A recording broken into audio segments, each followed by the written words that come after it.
Okay, no problem. Not that I need another stick or box. I got 3 or 4 of them. Anyway, I don't know. I was just thinking I'd put a TV in another room there. I don't even need it in there, but I got an extra one because I bought the big one for a living room, and I got a 50-inch Samsung that's got to go somewhere. You're talking kind of quiet, and we're not really hearing you, Wayne. But yeah, like even to watch YouTube, we watch YouTube all the time. And you know, I've got a YouTube program on every one of my Fire Sticks that you don't get any advertising, no advertising, so it's just smooth sailing. All right, that's good.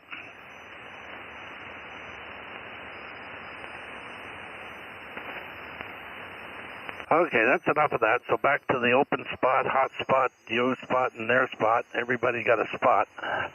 Everybody all up and happy, and everything's working? Yeah, it sounds like everybody's operational. Yeah, that's good.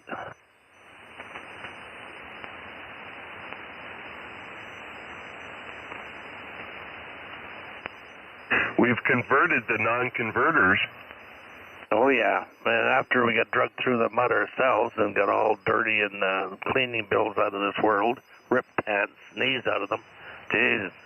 Yeah, he don't even say sorry. Ah, look at that. You're all over the place now. I know. Different mud from different places.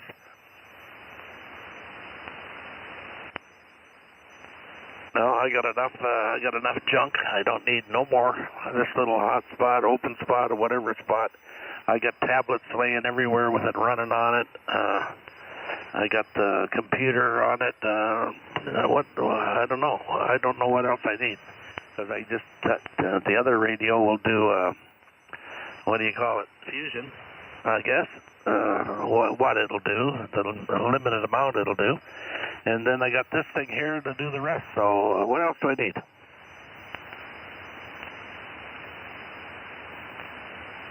I like the way it's all set up here now that I just use the handheld for everything. I got Fusion in one memory, and I got an O-Star in the other memory, and I just back and forth, and I'm into the hotspot or I'm into the Fusion X. So works out pretty slick. See, that's what I'm doing. I'm screwing up the handheld here. I switching back and forth. You know, like last night I was out. I went to a thing. I dropped Tina off at a program. She was going to a DIY program thing, and I was sitting in the car, and I was using the local. Then I tried to get back on the open, and wouldn't. I didn't know where I was. I have to get this thing programmed somehow. So now I just went in separate on its own and put in 4600 or 4600, yeah, 000, and just use it that way. But I have to put it in memory. I don't have a memory set up. I like to wipe it right clean and start over. And that's where you should put it, is in memory. That's where it should go there, Wayne. I don't know how to do it. In memory? No, I got 4600 sitting on the screen here now. It's got nowhere to go. So I don't know where to put it. But you got it in memory on your handheld. No, I screwed it all up. Yeah, you got to put it in memory, and that's, I got my repeater, and I got the open spot. You just put them in memory, and you just click back and forth. Yeah, it's easy for you once you know how to do it. I don't know how to do it. Okay, well, after I don't have the 70. Bob's got a 70. Once you get it programmed in, then it's there. You shouldn't lose it. No, I know. Dave's got one too. I don't know the difference. Like, does VM should be changed? The memory, isn't it, Dave? Yeah, well, you set the frequency in the VS mode, and then, yeah, Dave will be able to tell you how to write it into memory. Yeah, he's got one. When he's not busy sometime, I'll get him to tell me put a couple in. I don't need a lot. I need one for here. I need one for the Maritimes, that's it.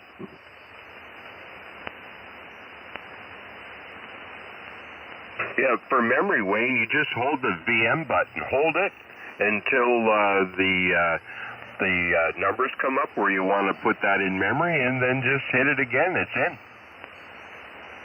Yeah, but then how do I know if I'm in that's in memory. Then the VFO, how do I go back and forth like you're saying? Go back and forth. You don't have to in memory, you just switch from memory 1 to memory 3, wherever you got them, just go to the memories. Or a hotspot, or no, your hotspot or fusion. Okay, so I pushed VM and it come up and flashed 14. So then I pushed it again, and now it's 14's there, and it's got a blank going along. So that there is obviously the frequency for open spot. Okay. Okay, that's where you got it in memory. Okay.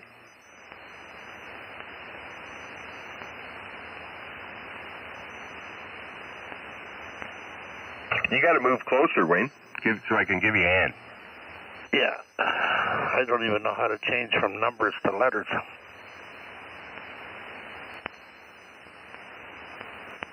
Problem is, I have to think about it too.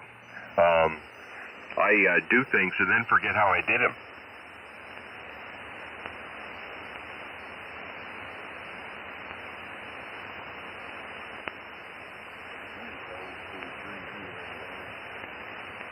Morning, Bob. BY2FU.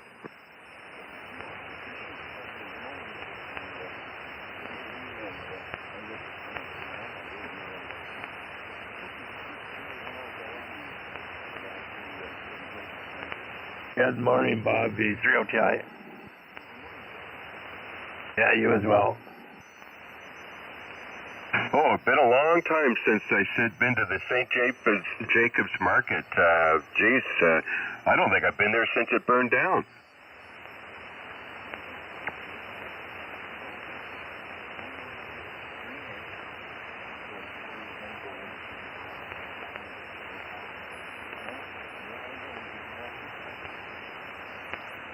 Hey, that's all right. I wish I was going to the St. Jacobs Market. That was always a good time to go there.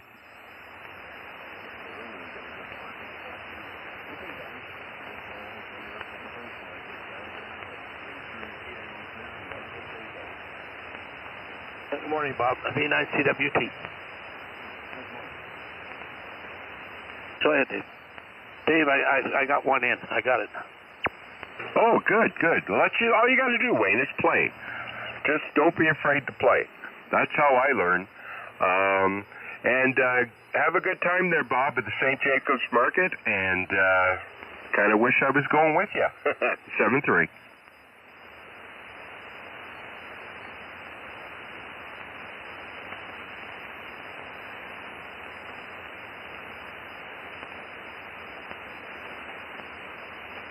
Okay, now I think I got the same one in. How do you, somebody told me the other day, how do you erase the whole thing off? Is it GM? How do you what? Erase the frequency right out.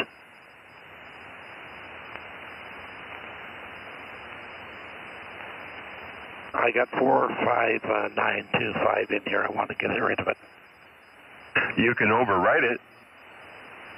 Yeah, I heard Bob, I think, telling you how to take it all, right out altogether. Oh, yeah, I think hold the GM button and everything behind the cursor disappears.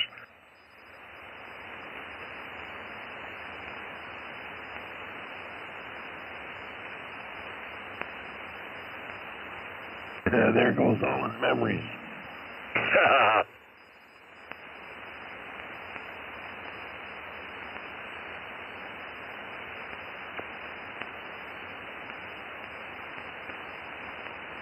My problem is I stumbled through it too. I don't play with it enough. Once I get a program, it's programmed, but and I kind of stumbled through the whole ordeal myself.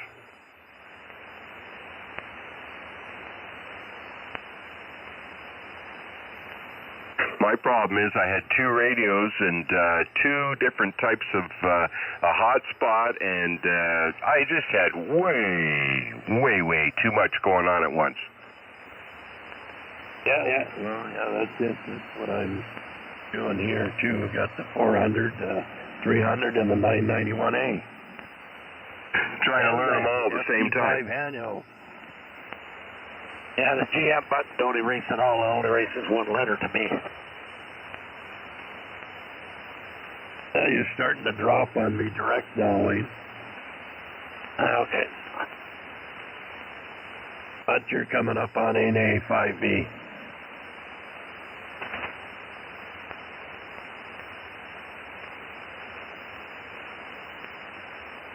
No, that won't wipe it all up, Dave. Anyway, I'll leave it for today.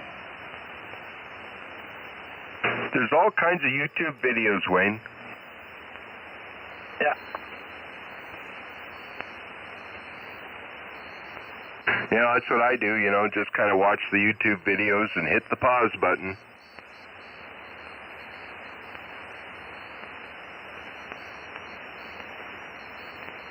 I tell you what we did there 2 days ago, Dave. What's that, John? Oh, my chum was over and we were setting up the hotspot, and I was trying to do something with the 400 to figure out why I couldn't load digital mode into the bottom VFO. So I said, well, when all else fails, we'll go to the manual. So I said, here, I grabbed the manual, and I started looking. I said, Ed, I've been looking for 20 minutes. I said, I can't find a damn thing in here that's going to tell me how to fix this. He says, here, I'll have a look. So he started looking, and then he said, HF, what is this HF in the 400? I said, what?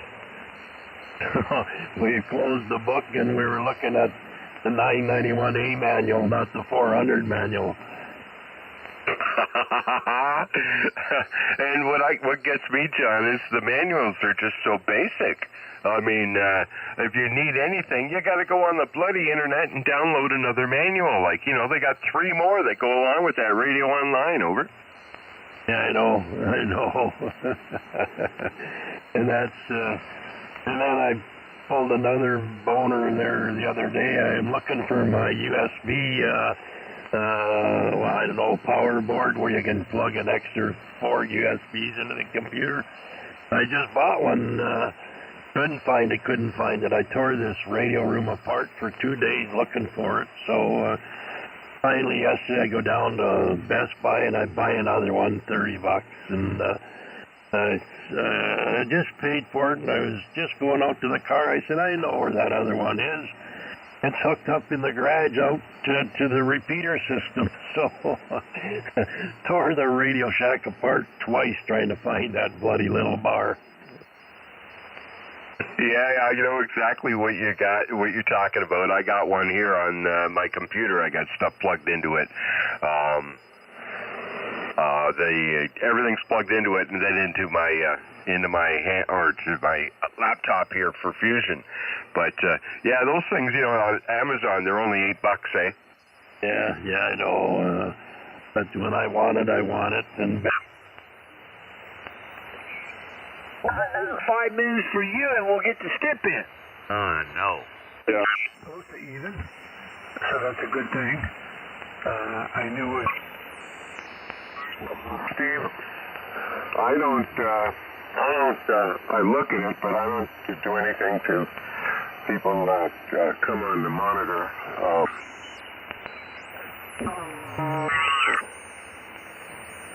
I think what you described, Reed talking to you about was, I think, a feedback system, maybe.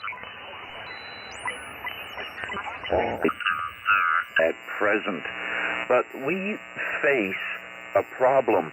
I just noticed on jw.org.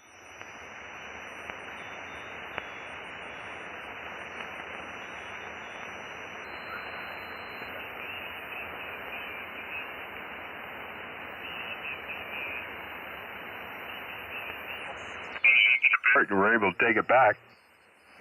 Oh, didn't get it, but it's, I pretty near cut that bloody cable in the house and in the garage here, I bet you half a dozen times over the last 5 years since we've been here. Oh, I'll tell you a story about cutting cable. Back when we were on the copper wires for the telephone and everything, with the internet and everything, I was digging in the garden and I cut the cable. I cut the coax coming in from the road to the house, and geez, I thought, and I couldn't, I needed more cable, so I went to the neighbor's place, which was just a cottage at the time. I cut the cable out of that one and brought it home and used the cable over. You gave the headache to your neighbor, did you? Yeah.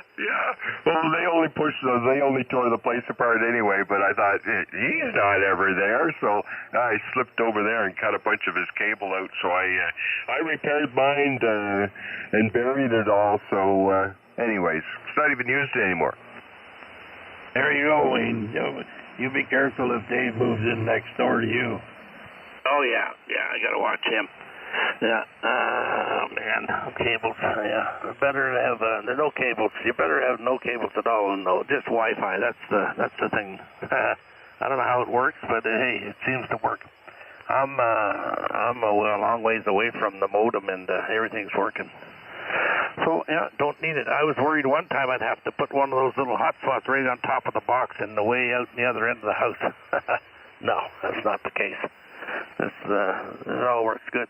Television boxes work. I don't know why I couldn't get it through my head that one of these would work, but anyway, that's okay. So you copying direct there, John, or SDR? Both now. You're back up to about S7 direct. 15 over again. Okay, anyway. Yeah. I was going to ask Dave another question about something that he was doing. I don't know what he was doing. Oh, Dave, did you ever... I heard Bob talking about the other day or something. Somebody was talking, I think it was Bob, about you can't plug a headset into the 70. It'll blow something inside the radio or something. I never ever plugged one into mine, but I have a nice little Bose, I think it's a Bose. No, Beats by D, Dr. Dry. I got a set of those. And I was going to plug it into the side of my handheld. Have you tried a headset on yours? It wasn't a headset, Wayne. It was the battery charger. No, it was the 400. All right. Yeah. Okay. So did you plug? Anybody ever plug a headset into their Handy Talk? No, I plugged in the hand mic into the handheld. Okay. So it don't shut the speaker off? It'll shut the speaker off because the hand mic is speaker and a microphone. Okay. That works fine. Okay, I'm gonna plug next time I'm on open spot there talking on the little radio. I seldom use the radio in here. I just pick up the phone or the iPad or something and talk on it. But I'll try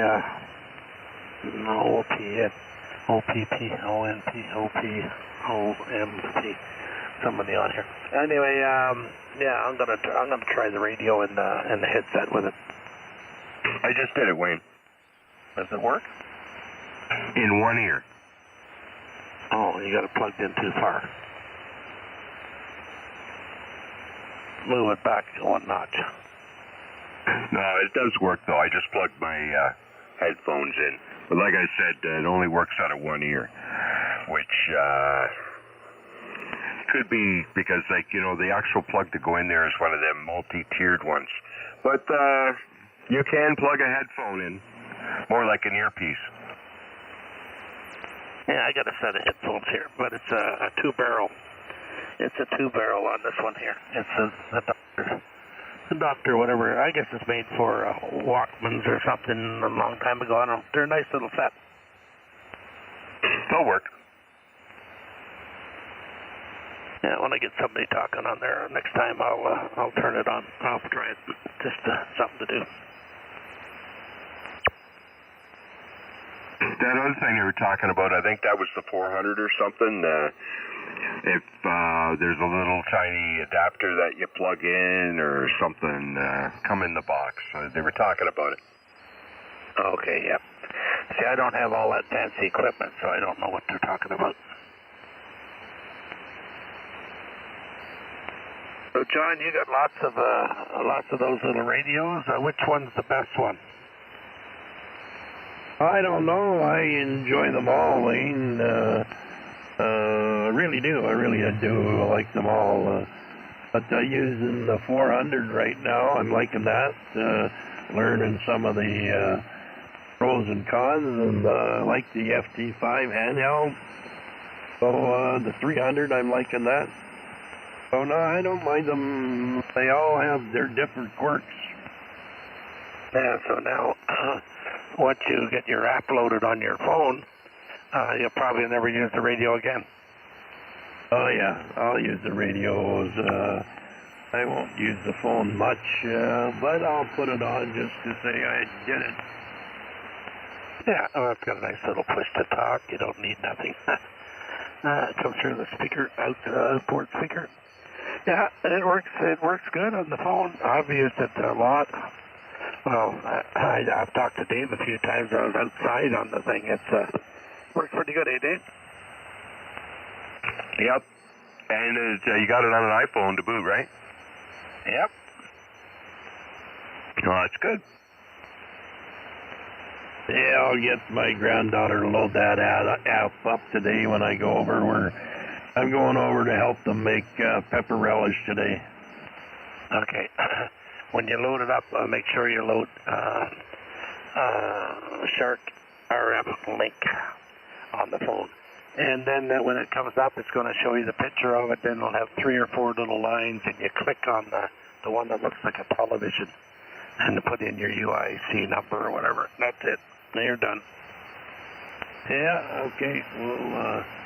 We'll bring the sheet along. I wrote it down and do it better. The young kids that got their fingers on a tablet 24 hours a day. Oh, yeah. They'll know all about passwords and all that jazz, that's for sure. You'll need internet on it, but you'll get internet over there too, I'm sure. Oh, yeah. Just get it loaded, that's the main thing.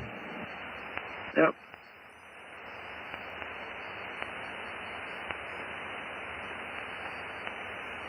You ever have, you probably have, Dave, you ever have any of that pepper relish? No. It's really good stuff. Good on sandwiches, any kind of sandwich, hamburgers, hot dogs. Really good on crackers and cream cheese when you're watching the hockey game. Wayne would eat 2 jars of it and a couple boxes of crackers. Yeah. Is it hot? Good stuff. Well, I don't make it hot. I make it, it's got a little bit of a bite, but I can make it as hot as you want it. You know what's huge on the island here is, what do they call it? Mustard pickles. Yeah. Oh, I love them. I see them. Huge on the island. Well, this pepper relish, Dave, we got people, family members, and friends that wait for Christmas so they can get another jar of that stuff. That's good. So you do it every Christmas. I do it. I guarded that recipe for years. I didn't give it out for years and years and years. I'm starting to give it to the kids now because who knows when I'll be around and gone. But anyway, yeah, really good. One batch makes up 6 jam jars. Takes you about 30 minutes. You're done. Hey, the recipe's probably already on the internet. Oh, it's around. There's lots of versions of it out there, but Yeah, a little different. You can buy it at the grocery store, but it's not the same. It's not I was signed by thinking the Dr. kids John. are probably selling the recipe online now.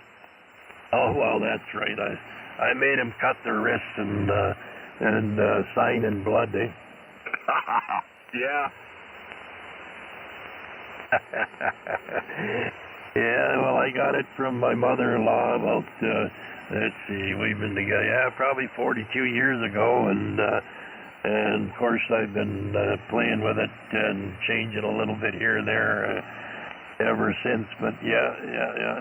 So I make it where it's got a nice little bite, but not too much, because I'm not a real hot person lover, but somebody likes it hot, that's no problem. So you took a chance on taking a recipe from your mother-in-law? Yep. She gave it to me willingly. All right.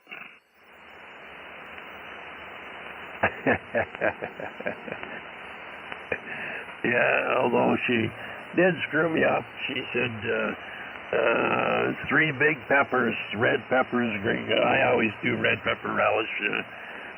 3 big red peppers, and sometimes the batch would thicken up, other times the batches wouldn't thicken up, so you just had syrup, and I could never figure it out what I was doing wrong, and finally something made me think about it. Well, instead of 3 big peppers, maybe just 3 cups. So I just did 3 cups, and rarely did it ever not set up for me after that. There you go.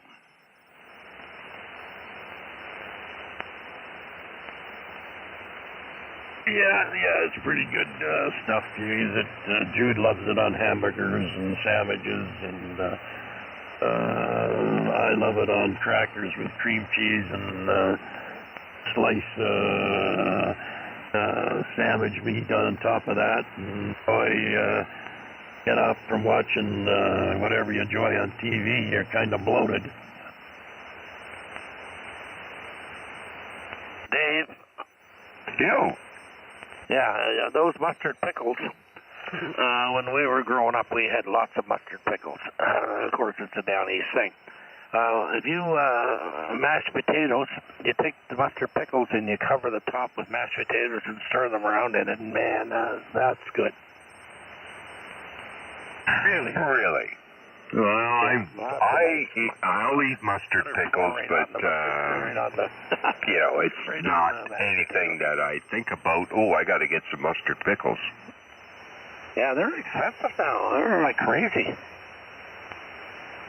I don't know. Yeah, they're up there. See, there used to be a big pickle factory in St. John, New Brunswick. McCready's Pickles, and I don't know if they're not in St. John anymore, but they may be around somewhere else in the Maritimes. But they're the ones that used to do all the pickles, and they had the best mustard pickles going. As long as you didn't say Bix. Bix used to be in Dunnville, and they pulled out and went somewhere. I won't buy Bix anymore. No, they went to the States probably. Yeah, the only thing I find about mustard pickles now, I'm buying some. I don't know whose name is on them. It's not Bix. McLaren's or something. They're using an awful lot of those small onions now as a fillery. And I can eat a jar of those, too. Oh, I love those pickled onions. Oh, yeah. Yeah, they got them in mustard, in with the mixed pickles, in with the mixed pickles. They call them mixed pickles. Onions and cauliflower is the way to buy mustard pickles, Dave. Oh, yeah, that'd be good. Yeah, take a look in the store. They got them. They're around $4 and something a bottle. No, we don't need any. There's mason jars in the fridge with it in there. I don't know where we got it. Frozen? No, in the fridge. Oh, in the fridge, oh yeah. All right, guys, all this talk about food, I'm going to go up and make some breakfast. Yeah, okay, John, you take her easy. I'll catch you later on. V9CWT. Yeah, catch you guys on digital somewhere today. No getting away anymore. Oh, that's for sure. We're always there. Yeah. Catch you later, Dave. See you later, John. BY2FU.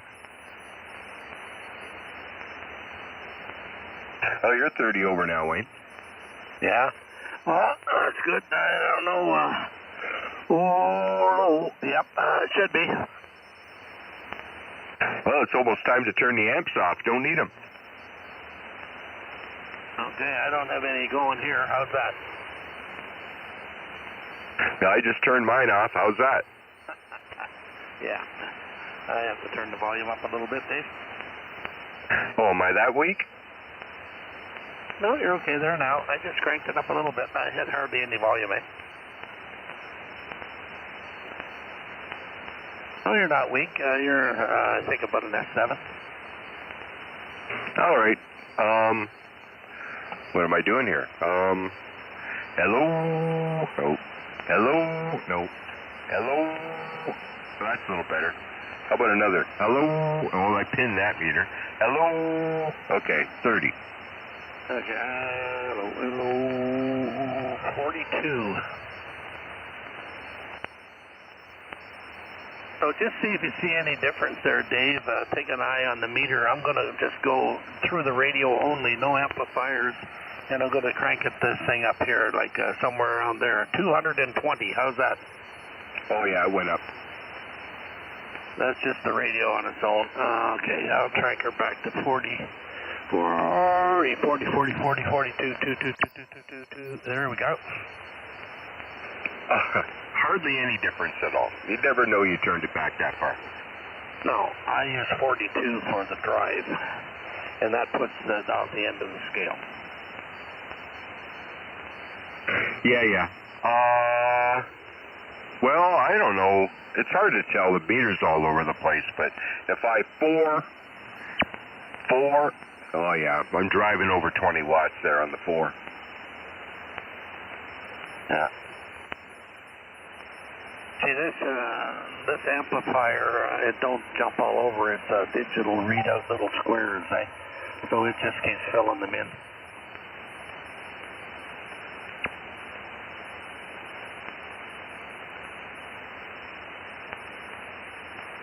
Quiet morning on here this morning. Nobody else around.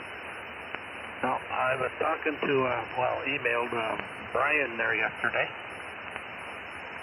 Oh, yeah.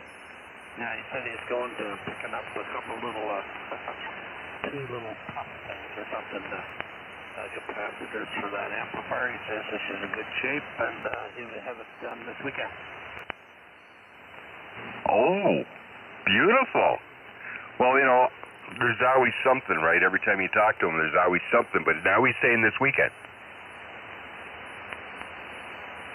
Yeah, that's what he told me. Well, here's hoping. Yeah, I hope so. I'd like to get her. It's been a while.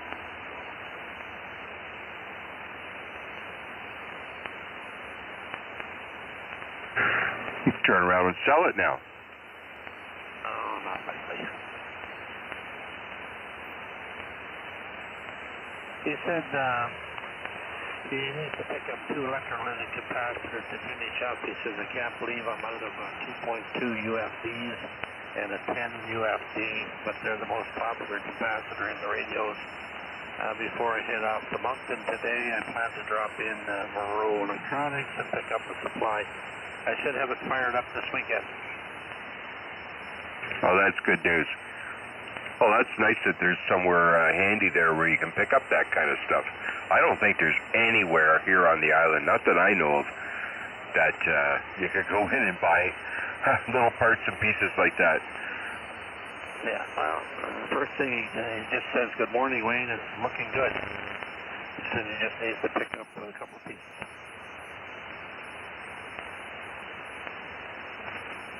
It's a nice amp. What is it, an ICOM? Yeah, it's a 2KL, ICOM 2KL.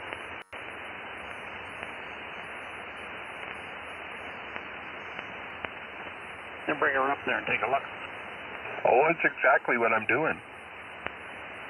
It goes with that radio of yours. Not very big.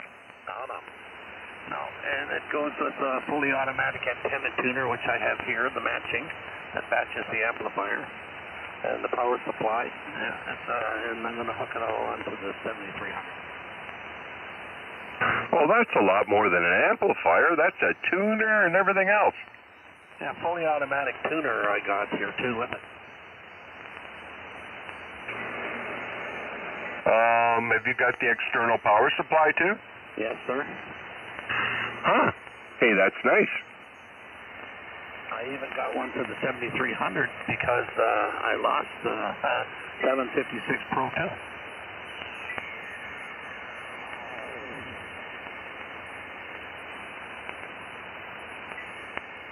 And it won't be coming back. Yeah. So dry power, 50 to 80 watts, 500 watts on CW. So okay, so it's not a big amp. No, it'll run 700. Some guys get 1,000. I never push it to 1,000. Around 7, I cap it out most of the time.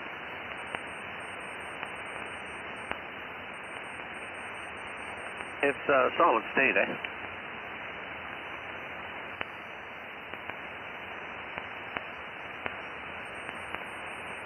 But as you know, 5 and 7 is the same thing, or 4 and 7, or 4 and 8, or whatever.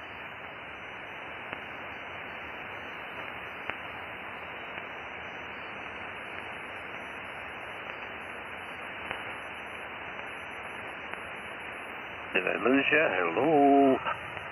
Yeah, just hang on, Wayne. Just hang on there. Just talking to Carrie. Oh, no problem at all. You talk away there.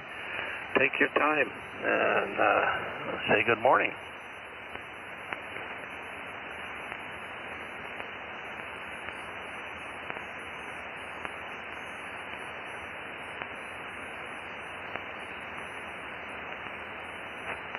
Oh, Carrie's head note. She's over at the Cavendish at the visitor center there. What they do is this time of year they have little classes in there, and they made candles the one time, and today it's wreath making. So anyways, Carrie got a phone call, and there's a space there for her to go over and make a wreath. All these women pay money to be there, but being she works over there, she's invited over. So anyways, she's quickly heading out to go over there and build a wreath. There you go. Nothing wrong with that. No, she's happy, big smile on her face, so she's on the way out. Yeah, Dave, he's on the way in. I sent you some information yesterday there, Dave, to investigate. Not that I felt like maybe I'm pushing Dave here, but just information. And that lady that was on the email there, I got, she gave you all kinds of any don't have to be with that company. She's with Vacations to Go, and I've booked through her before, and she's fabulous. She'll get you deals that you can't get. Yeah. Well, I sent it to the wife too, and she says Croatia. Yeah, look it up. It's that's not the only stop, though. You it goes all down through there, Malta, wherever you want to go. There's examples.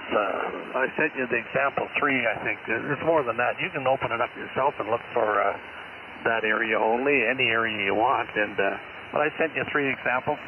But those, keep in mind, those are probably inside cabins with no perks, I would imagine. Yeah, that's fine. Somebody was saying that they had the outside cabin and, that little deck out there. And I think she said she sat out there once. So, they didn't really see spending the big bucks for that. Yeah. Well, I usually get it, but I've been inside and outside and upside and downside and all around the site. But anyway, I like balcony myself because I'm a up early in the morning person, and I go out with the captain, and we take the ship in together into the port, so most people don't see coming in or leaving. But I don't miss too many ports in the morning when you come in. Yeah, it'd be nice. I mean, if you could get one on a deal, It would be nice. But I can't believe I'm thinking of a cruise. Oh, slap me up and down and kick me in the side of the head. Oh no, you like that? Yeah, you sit back in the library there with your books, or in the cigar room, and you'll be sitting back there with your open spot. Yep, this is Dave calling from Malta. How's everybody this morning? Just sitting here with my cappuccino coffee, okay?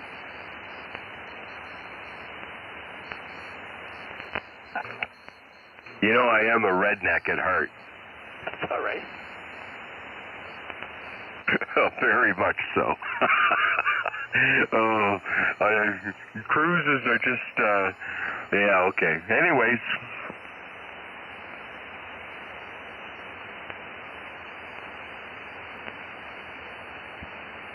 Yeah, I hear you. I'm not a groupie person at all either. I never was. I think I told you about bike trips and stuff like that. That's why I had an 1800 V6. I see you guys later. You can look at that. Yeah, I have a lot of tail lights across the back bumper. And you'll see them in a minute. When we used to go riding a lot with big groups, 50 bikes. Like 50. Oh,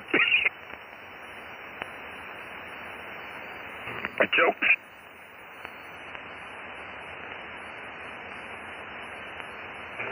God, you ever choke on a coffee? Oh, yeah. Sometimes I get it where it won't go down, it won't come up. Jesus. Boy, oh boy. Close to blacking out there. I could feel the blood rushing back out of my head. Yeah, I've been that one.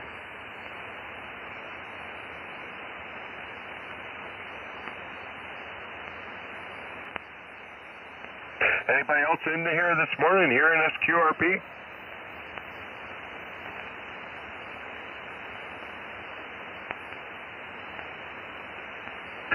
Pretty quiet this morning for a Saturday.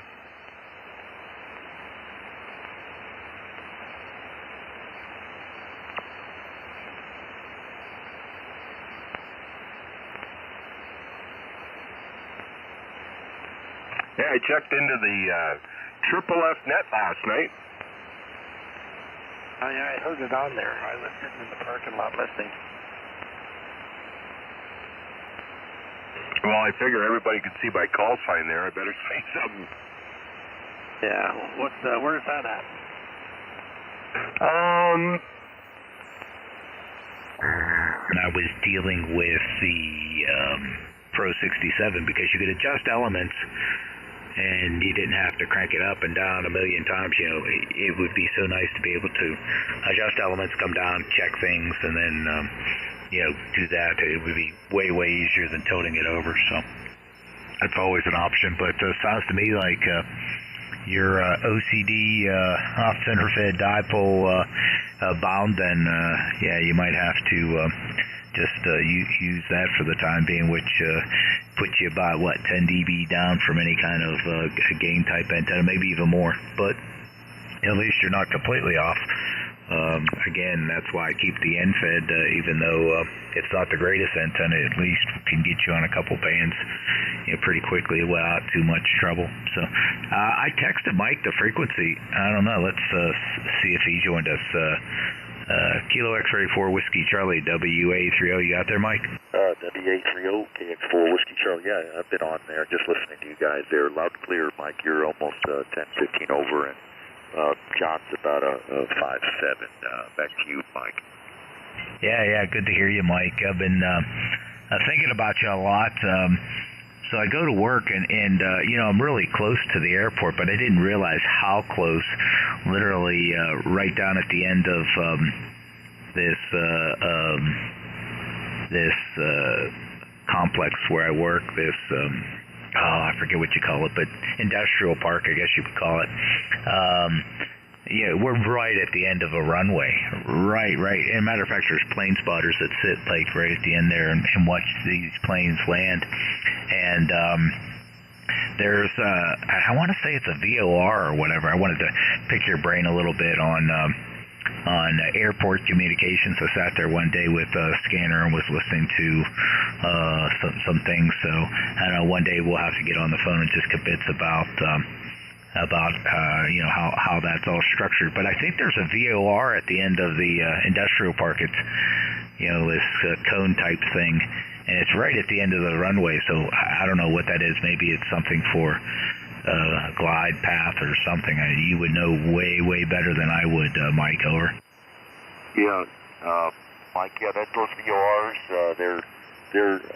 They have dual purposes. They're all over the country, and they help planes navigate the old-fashioned way from point to point. They're omnidirectional, and they put out like 360-degree radials, and you just tune your navigation device to it. And the way we used to do it, we'd fly from point to point, from one VOR to the other. But now with GPS and the different navigation systems, they're tending to get away from those VOR stations. And also those VOR stations also are used for approaching. They're considered what do you call it? Not as precise as an instrument landing system. It's more of a it gets you down there to the airport, but it won't let you descend down to let's say 200 feet on an ILS approach. But it gets you some navigation. They're getting away from that now. Most of the airports are getting rid of their VOR approaches, so it's more now GPS approaches. They still have the ILSs, but they're getting rid of those as well. They're really going right to GPS, it seems that way. But anyway, that's the VOR. As far as your communications, where you're listening to is probably a tower controller and approach controller, and those are often co-located, or they could be separate in different buildings. But that's what you're probably listening to is an approach controller or a tower controller. As the airplane gets closer to the airport, they'll switch from one to the other, finally reaching the tower and then ground control. So that's how that's kind of put together there. But anyway, sorry about the long-winded explanation there. Let me see if John's hearing me. BY2 WWKX4 Whiskey Charlie.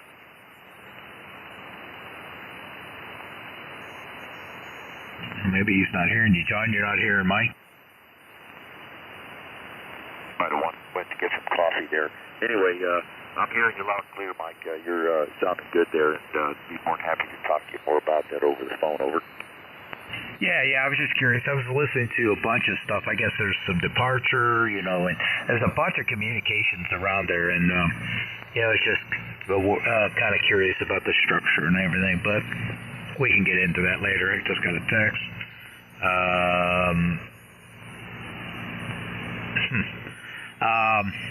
I'll have to look at that. Somebody just texted me something.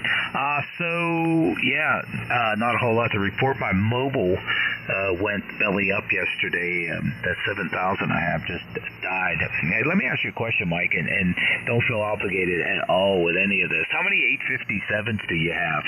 And I'm looking to get another mobile, possibly, but there's not a whole lot of choices. They don't sell the 857s anymore. I thought about, like the ones you have, although they're convoluted to work on, they have a removable head system, and they do VHF and UHF as well. Do you have a bunch of those, or just one? I have actually two of them. I have one here in the shack, and then I have one in a box here in one of those Pelican cases that I used to take out to the, actually it's the one I had in Miami. It was my Miami station.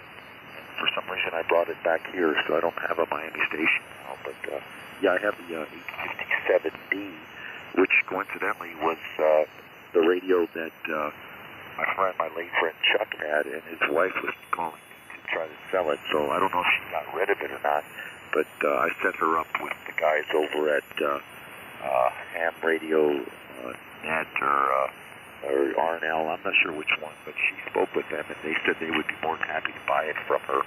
So I'm not sure if she finally got rid of it. WA30KX4 Whiskey Charlie. Yeah, I think he told me that they gave her some half price, and then she got rid of it. But all right, I'm just kicking some ideas around. I really don't need anything. I can run them remote, but it would be nice to have something that has a remotable head. They sell an 891, but it doesn't have VHF and UHF. Not that I ever use that, but it would be nice to have in a vehicle. It's always good to have a vehicle HF radio, because if power goes out, you know, you can try solar and batteries and generator and everything else, but so much easier just to hop in your vehicle, turn the key on, and turn the radio on, and especially with John's amplifier. So let's see, John, did you make it back? VY2 Whiskey WA30.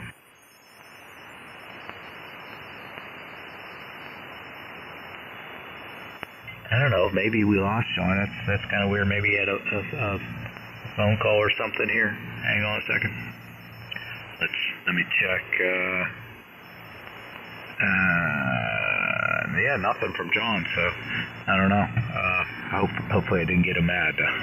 Back to you. Yeah, no, he just texted me a few minutes ago, so he's probably getting a refill on some coffee there. But anyway, I just texted you that guy, that plane yesterday, because I had just spoken with Frank. He was in Greenville, South Carolina, and he was talking to me the whole time. We've talked for a while, and they said, well, I got to go now. I said, well, where are you headed? I'm going to Anchorage. I didn't realize you were up there. So he was about to catch that trip. It's a short flight, it's longer than anything that I normally do, but it's about a 7-hour, almost an 8-hour flight from South Carolina to Anchorage. And then as soon as they landed, another crew took it down, and they're about halfway into their flight. I just texted you the link to that flight 1011, and it continues on from Anchorage to everything that and I'm going to say 7. So you're in your house working, and a smart TV. We talked about it. It came. Good morning. good morning. Rough copy today. How you doing? Before you start talking. Anyway, I'm going away now. No more transmissions. W6SF.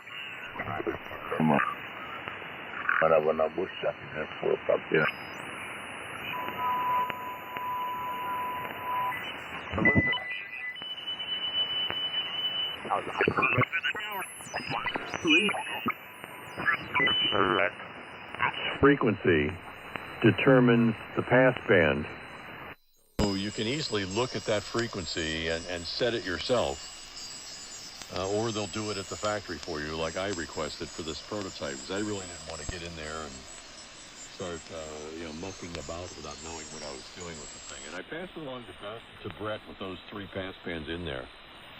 And he may very well, feel confident to get in there and mess with it, change the pass bands on there, but I did not. So that's one selection that's available to you. The amount of compression is predetermined with 3 different choices, as I mentioned. The low-end response is either emphasized through a boost or a cut switch. Oh, nice 0.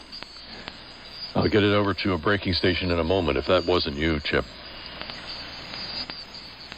And then the other option of pre-emphasis or not is really the only thing you can do with your treble. And that already became an issue of interest to Brett, who felt that he needed more high-end. Rated in such a way that the pre-emphasis amount could be adjusted somehow. And I don't think that's allowed for in the current configuration of the thing. And of course the Optimod and the use of an external equalizer. Testing. The microphone to hit this thing. And I think Brett is now using an equalizer to give coloration to the microphone that the Max then faithfully processes, and he's happy with it. So even though it doesn't have a sophisticated, as in multi-band parametric or linear EQ, it can be worked with and passed along from there. So drag your feet a sec. I also noted your comments on kit building. Yeah, I'm right with you. And see who else might be joining us. W1CME, WA3VJB.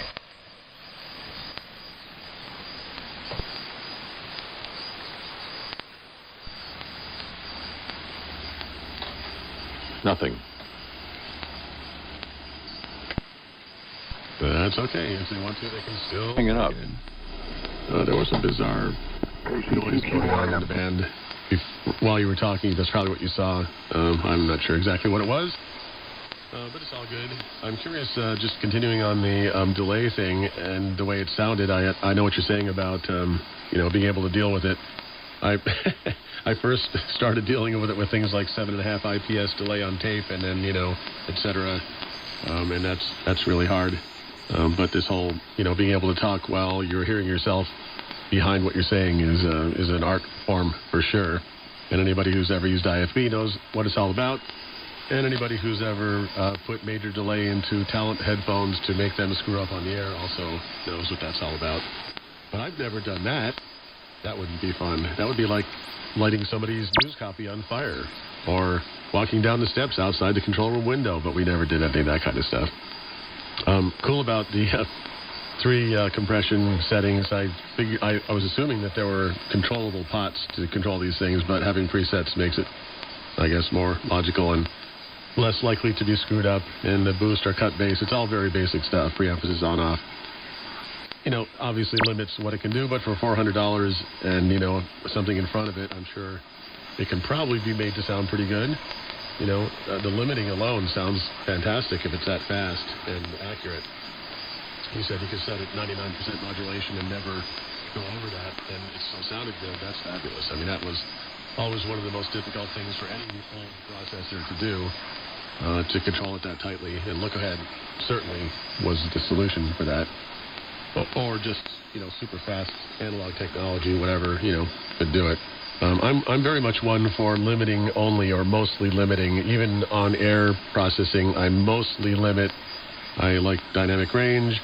There has to be some kind of a stupid factor compressor to deal with, people who run things at minus 25.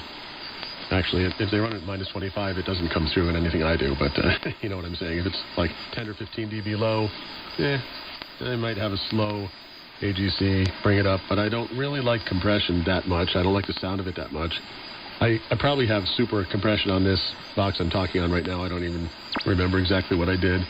But it's got AGC and mostly limiting. I just, if it's a good limiter, it can make things sound good without pumping up all the noise and background crap that goes on in this world, which could be expanded into another topic for sure.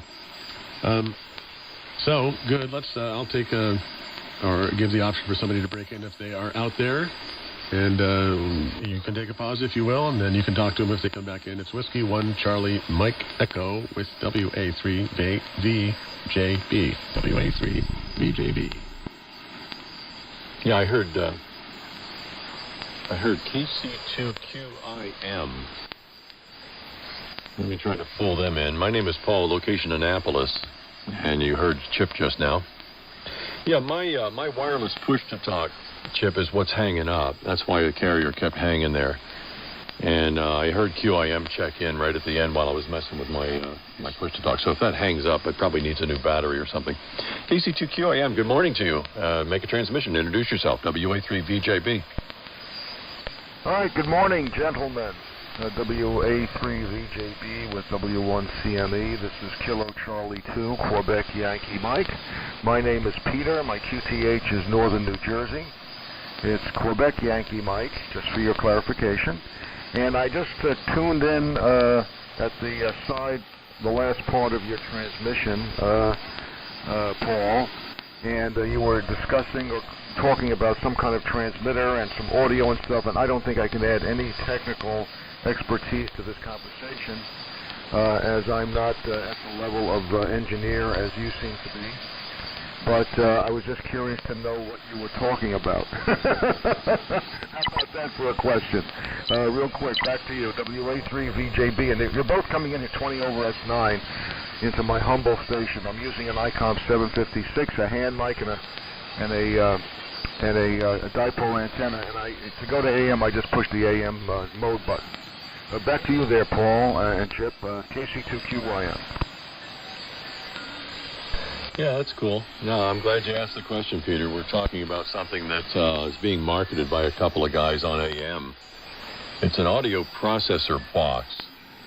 So many of us enjoy the sound of AM, but some of us don't have the means to compress the audio and achieve loudness that helps overcome the disadvantage of having to produce a carrier and 2 sidebands. So Chip and I are both in the background of broadcasting where that's commonplace for both radio and television.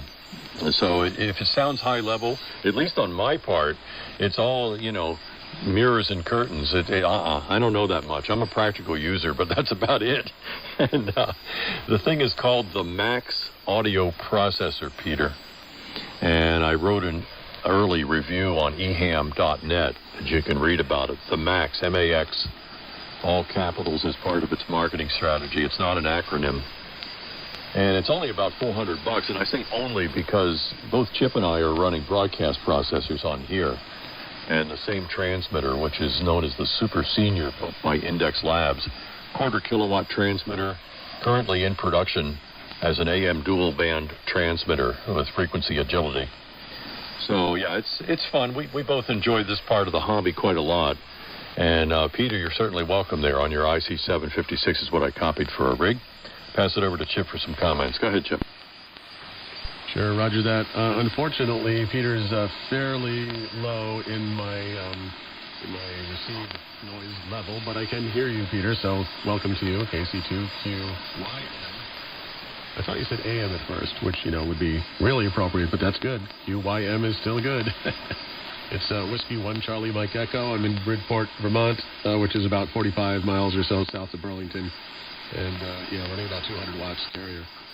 We're all just, we just like to play with boxes. We just like sound. We like, music and talking and whatever. And, part of that is having processing boxes that can make it sound, consistently loud and clean. And, we hear about new things. We like to play with them and see what they're all about. And, for me, that's been a big part of my life. I actually have done audio tuning and processing for radio and TV stations, but mostly radio, my whole life, in addition to other parts of the business. But the sound is a really important thing for me. And, just a quick thing that, I do all, jobs in the industry, but if I'm hired as a consultant, for example, to come in and listen to a radio station and say, what can, and they ask me, what can you do to make this better? The quickest, most impressive thing you can do if they have poor processing is to go in and make them sound bigger than ever and, as loud as or louder than the competition in the market and sounding really clean and where you can hear more instruments and more parts of the songs that you never heard before, blah, blah, blah. And, unless they have a disaster, you can usually make a significant impact in 4 or 5 hours of tuning. And these days it's even faster, but back in the day it was at least 4 or 5 hours. And that doesn't include fixing technical issues. They have things like, channel reversals and out-of-phase circuits and those kinds of things in stereo. But just to go in and tweak their box, no matter what it is, and make it as good as possible is very impressive. So I love doing that because it's the biggest change you can make in a station's, public presentation in a short period of time. And, you can go in and do that, and they'll say, oh, by the way, can you build studios, and what do you know about antennas, and what else can you help us with? And I did all those things, too. So the quick thing is, you go in, you tune them up, and they go, wow, this is great. I never knew this station could sound that good. And then you'll say, okay, well, you got a $2,000 processing box, and if you had a $15,000 processing box, you'd sound like the best stations in the world. Anyway, fun stuff. Good meeting you, Peter. I hope I can hear you well when you come back because I was able to copy, but pretty much in the noise. Hopefully you can hear me okay, too. This is Whiskey 1 Charlie Mike Echo with WA3VJB and KC2QYM. Okay, W1CME from KC2QYM. And I put some processing in here. It may sound distorted, but maybe it's cutting through a little better. Chip, you're 15 to 20 over, and Paul is 15 to 25 peaking down here, or up here, wherever you happen to be in relationship to me. I'm in between the both of you, running about 40 watts at the seam. Well, that's quite interesting, I must admit. I do listen to AM radio from time to time at night, And I'm always impressed that I can pick up some stations a little further beyond my New Jersey, New York metropolitan area. And the audio makes a difference, of course. Both of you have fantastic audio. It's amazing to hear your signals. I just enjoy listening to guys who, like yourself, have worked on your AM side of your stations and using, professional equipment, etc., to really sound broadcast quality, truly broadcast quality. I almost laugh at some of the, I shouldn't say laugh, I almost found it amusing how much sidebanders are attempting to sound like broadcast stations, but it doesn't sound the same. It's never the same as the AM carrier and the modulation levels that you could achieve in the bandwidth of an AM carrier. So I just don't try to do stuff like that. I just figure that, communications quality, as far as I'm concerned, gets me through on my small, modest station. And I just enjoy QSO from time to time and a little DX. I don't contest. I'm not that active on the ham radio. I am retired. I have other things that I do, but I'm always magnificently impressed with the tremendous signals and sound of our AM stations. And as a former shortwave radio listener, I say former because that's all I used to do. I used to listen to the guys on 75 or 40 or 80 meter and on 40 meters when I was in New York City, and it was at night, and I didn't have so much of a noise level from living in Manhattan with my old Helicrafters SX-110. So that's it from here. I'm going to clear and let you guys get back to what you were doing. I wanted to say just hello and make my comments. I think I may have spoken to you, Paul, a couple of times in the past. And I hope that my signal is lasting, so I won't hold it that long, but I'll send my best of 73, and Merry Christmas and a Happy New Year. I don't very often go on AM, but I'm happy to be here and listen, and I'll look up your information that you mentioned, the Max Audio Processor and the Super Senior Transmitter. That should be interesting to check out, just out of curiosity myself. So 73 to both of you, to Chip if you're copying me up in Vermont, and Paul, I know I'm thinking I'm getting down to you in Annapolis. WA3VJB with W1CME, KC2QYM, back to you, Paul. I'll listen out. Over. Okay, Peter. Yeah, nice to make your acquaintance again. If this is our first contact, you sound a little familiar. Yeah, we may have worked before. Certainly sounds like you've got some interest in this part of the hobby. KC2QYM in the group WA3VJB. We get people who are bystanders and they'll tune into a big signal sometimes on here, since the AMers tend to hang out from about 72, 75 on up to the top of the band. And they'll say, whoa, that's not an international broadcast station, that's an AMer among us. And, we'll pull them into the QSO, and it's great. I always like to have the welcome mat out. And then there's folks like you who kind of hang out in the woodwork sometimes and just listen. And only occasionally you'll check in. So, yeah, if you wanted to pursue it, in retirement, the Super Senior has got the power level and the audio quality to get you most of the way there. And then this processor that we've been discussing is probably the rest of the equation to guarantee the most out of the transmitter. And as Chip points out, yeah, you can really do a lot with this part of the hobby that does not seem to be available on other modes and activities. And the traditional thing, I think, in amateur radio, Peter, and you might agree with this, is to go cheap and get by with the minimum possible. I don't know where that comes from, but whatever that minimalist mentality is, shortchanges a lot of the satisfaction that's available to us here in the hobby. I mean, a hobby is just that. It's already optional, and it can be extravagant or minimalist. But those of us who spend more on the hobby are sometimes judged by those who say, oh, well, it's just ham radio or whatever, and you shouldn't be using a $1,000 microphone on there because it's not, a broadcast station, or you shouldn't be using a $4,000 audio processor because it's just ham radio. Now, I don't subscribe to that, and I know Chip doesn't either. I think it's nice to reach for something better and to try to achieve it, and not to proselytize too much, because I think I'm already preaching to the choir here. But the level of satisfaction that I've enjoyed ever since I got my phone license has come directly as a result of being in this part of the hobby. I don't find the rest of it satisfying. And I think that alone, just because of my prolonged interest in it, kind of validates the effort that I've put into the station. And yes, I came into it as an SWL also, in the days when international broadcast stations were really a thing. In my era, which was the late 60s, I'd gotten a multi-band portable for, I think, my birthday. It might have been for Christmas, but I think it was my birthday. I started tuning in the shortwave stations on that, and gravitated toward the amateur hobby by wanting to talk to some of these stations, in other countries maybe.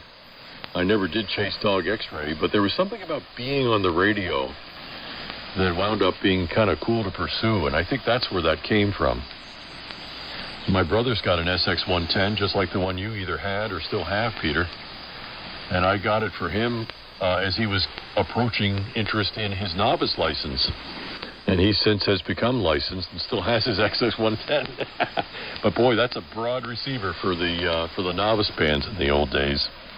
Not quite as broad as the DX-150A from Shadier Rack that I used as a novice, but certainly broad enough to tune most of the band that existed at the time. So yeah, you're already aware of us. You don't need any more. If you've got an email address on your Z profile, I'll send you how your 56 sounds. I may already have done that, I forget. But I routinely run a recording on QSOs, and it's very easy to take a snippet of that and let you hear how you sound. If it's not on there, send me an email at my call letters at yahoo.com, and I'll be glad to pull up a piece of it there and send you the link to YouTube where I would post it. So back to Chip. Let me see how much he got on that, and bump it around here a little bit more. If you're going to hang around Peter, that's fine. If you're going to head for the door, I kind of got the suggestion that's what you were going to do. W1CME, and possibly KC2QIM having signed WA3VJB. Go ahead, Jim. Yes, sir. I got all that. Very good. And Peter was stronger in his last transmission. That processing helped a lot and sounded good. No problem. I heard all of that. Hopefully he's still hanging around. Yeah, DX150 SWL, that was me. That was I don't think that was my first receiver, but it was my first reasonably decent receiver. And I have a question for you since you had one. Did Band D work for you? Mine never worked, and I never took it back and got it checked out, but it was always extremely low sensitivity with anything that you fed into it, so I never really I don't even remember where that started. Probably over 3 megahertz or something like that, I don't remember, but it never worked. But I loved Band A, B, and C, and I listened to lots of stations, and I actually never used that for ham use, but I'm sure it worked.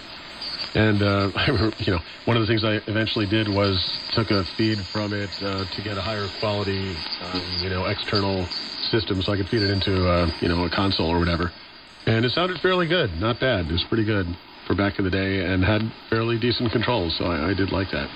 There was a little bit of slop bucket interference with you during your last transmission, by the way. I don't know if they're doing it now, but that's all good. I looked at the Max online, and it's beautiful. I love it. It's very cool. I like the color. I like the switches. I like the layout. I can't wait to learn more about it. So it's very nice. I think that's going to, as you said, fill a really important need for people who need a low-cost, high-quality processing box for ham or whatever anybody wants to use it for. If it's decent, if it's pretty good, it could be used for anything, even PA work or whatever, There's so much unprocessed audio out there, and, having something that can do a reasonably good job for low cost is great. It's hard to find that. Even with the expensive boxes, there are plenty of real expensive old or even new boxes that can't, do a really good job with audio unless you really, really work on them. For example, some of the broadcast processors, I'm sure you know, are designed to be as loud as possible regardless of quality, and some of the manufacturers who did that in the beginning are finally coming around. It's easier to make, I think, loud and semi-distorted audio than it is to have all the fine refinements that make things sound really good. But, as some of the early manufacturers, and I'm talking 70s and 80s, and maybe something in the 90s, learned and began to get more money from the sales of their equipment, they were able to make major improvements. And I think, I'm not sure how we can get much better than where things are now, but I'm sure something else will happen. But these days, the processing wars between stations and whatever are pretty well developed, and the less is more theory is finally, it seems, coming into play. And a quick story, actually. I was working with an engineer from K-Love, the religious organization across the country. They from California. They distribute by satellite, and I do monitoring basically for 3 or 4, I think it's 3 now, of their stations in the Adirondacks. So once a month I go around and go to their transmitters and review stuff and help them calibrate meters, check out their equipment, take some readings, blah, blah, blah. And so I was doing that yesterday, and then I had lunch with the guy that's in charge of this region, and he was telling this, and we have interesting history out in California, but he was telling me a story about him, or his adjustment of a processor someplace, I don't remember where it was, where the owner complained after he was done that it sounded too much like a CD. Even though it was the loudest, cleanest thing in the market, it sounded too much like a CD. And that effect, that over-compressed radio effect is ingrained in a lot of people's minds, and they want to hear that. And to me, that's wrong. It hurts time spent listening. Women don't like high-end distortion or high-frequency distortion. Men don't like low-frequency distortion. It sounds louder. I mean, you could put fuzz on a guitar, and it has a different effect. But I think clean audio is really important. But again, I'm preaching to the choir, so I will let this transmission go and see if Peter's still around. This is Whiskey 1, Charlie Mike Echo, Bridport, Vermont, with WA3VJB, and again, possibly KC2QYM. Thank you very much. I stuck around to listen to your files and your roundtable back to me. I'm in the shack and I'm going to make an exit. But thank you very much. It was very edifying, very nice to hear you guys talking. I'm very fascinated by your perspectives on things. It gives me another dimension of the discussion of radio. And I'm not going to say entertaining, because you're obviously not here to entertain me, but it's just edifying. I use the word edifying. So thank you so much, and really have a great weekend, what's left of it, as it just starts out, I guess, this morning, and you have a very good holiday. I'll look forward to getting in here again with you when I hear you. Great signals all around. Yes, the sideband stations are coming in a little bit. So, W1CME, WA3VJB, I'll be clear, KC2QYM 73. All right, Peter. Well, my pleasure to have you along for the ride here for a little while, and I hope you'll be back repeatedly and as time permits. Yeah, it's a fun part of the hobby, and yeah, sure, we're entertaining you. At least as far as I'm concerned, all of this stuff that we're talking about is done for the listener, like yourself, or as I transmit to Chip. I don't get to hear it here in the room. I mean, I do if I listen on one of these SDR nodes, but it's all for you, Peter. And I'm glad you enjoyed it. It's, a lot of Chip's comments about the nature of compression and audio quality that's achieved by a station comes to bear a little bit on the before and after picture of your 756 when you initiated the internal speech processor of that rig. The nature of the speech processing in the amateur world is one of high distortion and narrow passband. It's what I call the HG220 syndrome, where everything sounds like this, and it's all at one maximum volume with lots of distortion. Because somebody's trying to get through a pileup or work dog x-ray or whatever, and boy, that's not my cup of tea at all. So I think the 756 is still in that vein, and while it helped Chip's readability of you when your signal was down, it's not something you'd want to dial in there when signals are good, just because it leads to something called ear fatigue, or in my case, annoyance. No, I'm kidding. A lot of that narrow passband stuff, it does give me a headache, and that's why I've never pursued other voice modes here on HF, at least not to any significant degree. I don't even have any sideband gear here. Unless I include the FT101, but I use that up on 10 meters as an exciter. I guess that'll do sideband. I did it probably 30 years ago when my brother got licensed, and he had a TS-130 that didn't have AM. So I don't think any recordings exist of me being on sideband, and I like it that way. Anyway, Peter, I'll see you later. I'll address a couple of points that Chip brought out here, too, and then kick it back to you as the sun comes up. Signal's holding up fine. I've got you both here in Maryland on the SDR and in Vermont to a lesser extent. It's a little too close at Shrewsbury, Vermont, to pick up Bridgeport. So I hear myself better on that one than I do here in Maryland, although the gap is closing right now. Yeah, it is a nice-looking box. It doesn't look like your typical hammy ham bone auxiliary, external audio box. I don't mean to criticize Julius's stuff, W2IHY, but it does look like something that would be in the amateur community, where this box looks a little more functional, a little less gaudy, and it's probably going to sell pretty well aesthetically, too. One of the things you'll see over on the right is an asymmetry control. I'll draw your attention to that because both Rick and Clark subscribe to the theory that asymmetry sounds bad on shortwave. And of course that descends from Bob Orban's research that found just that, which is why the Optimod HF that I'm running goes out of its way to symmetricize the input waveform and make it symmetrical on the output, because the propagational distortion that takes place on an asymmetrical waveform is far higher than one that's symmetrical. So you'll hear these guys primarily on 75 meters AM who say, oh, look at me, I'm running 156% positive, and it sounds like crap for two reasons. Not only the propagational question that Bob Orban has written papers on, but also because most of us are using diode detector receivers. And past, I guess, about 130%, that carrier starvation sounds bad. So who are they doing it for? Well, it's probably their own gratification when they look at it on a scope or a modulation monitor or something, but it sounds bad to the listeners.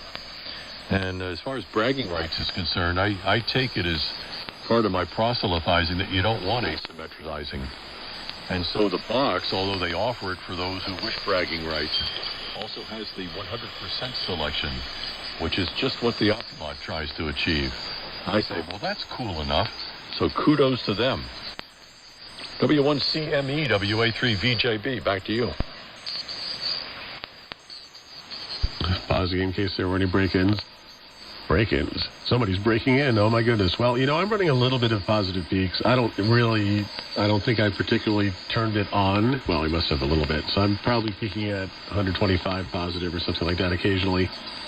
And I totally understand the symmetry, the value of symmetry, and, of course, all the Bob Orban studies. Totally makes sense. It really depends on what the receiver is. And I was curious. I think the reason I have some positive peaks going here is to see what the Super Senior could do, and it's no problem. Yeah, this is right now, it's peaking about 120 or so, with what I'm saying at the moment. I'll probably turn it off. There's no need for it, obviously, and it does help with certain receivers and depending on what's happening with propagation. But it's on right now, so I don't know if you can hear it or tell, but it's there. Yeah, the front panel box, the asymmetry switch, very cool. I like that. It's simple, on, off. You want it or don't you? Probably can't really adjust what it does, but it's nice to have it to know what it's doing. I didn't notice if there's a phase reversal. Let me look real quick. A phase rotator. Oh, yep, phase rotator. That's cool. That's mostly important with voice, as you well know, especially male voice. What else? Cut, flat, boost, flat, low frequency, preemphasis, normal levels, and overload. Lights, limit only. Interesting. I don't know what that exactly does. Processing on, I guess. And dense or not. Interesting. So this box I'm looking at online just says dense or, dense on or off, it looks like, and wide and narrow bandwidth. So that only apparently has two bandwidth settings, and maybe it's an older version or whatever, but that's the rack mount version. I'm looking at the controls. in the sort of expanded view with a black background, and who knows if it's like that now. Actually, I guess that's just a portion of it. That's maybe the middle part without the knobs. Anyway, as always, I'm totally excited and interested to learn more about that box. So keep writing about it, keep recording it. You know, I know you don't have it now, and maybe you'll never even get it again unless you buy one, but very cool that that's out there. And I had not, like I said, I had heard of it, but I never saw it. And I do have to say, anyone who puts color on the bottom of their letters and their logo is good in my book, because color is important. I think we need to have more color in our life. You know what I mean? Black and white just doesn't cut it. I want to see some, not even variations of gray, you know, color. Let's get some color in there. Keep things interesting. Whiskey 1 Charlie Mike Echo in Bridport, Vermont, about 45 miles south of Burlington, Vermont, right on the shores of Lake Champlain, with a vertical antenna, the Butternut HF2V on 40 meters, and no tuning box, straight out of my transmitter. And I'll send it back to you, all Whiskey Alpha 3 Victor Juliet Bravo, and anyone else who is listening on AM. Always AM. We only like AM.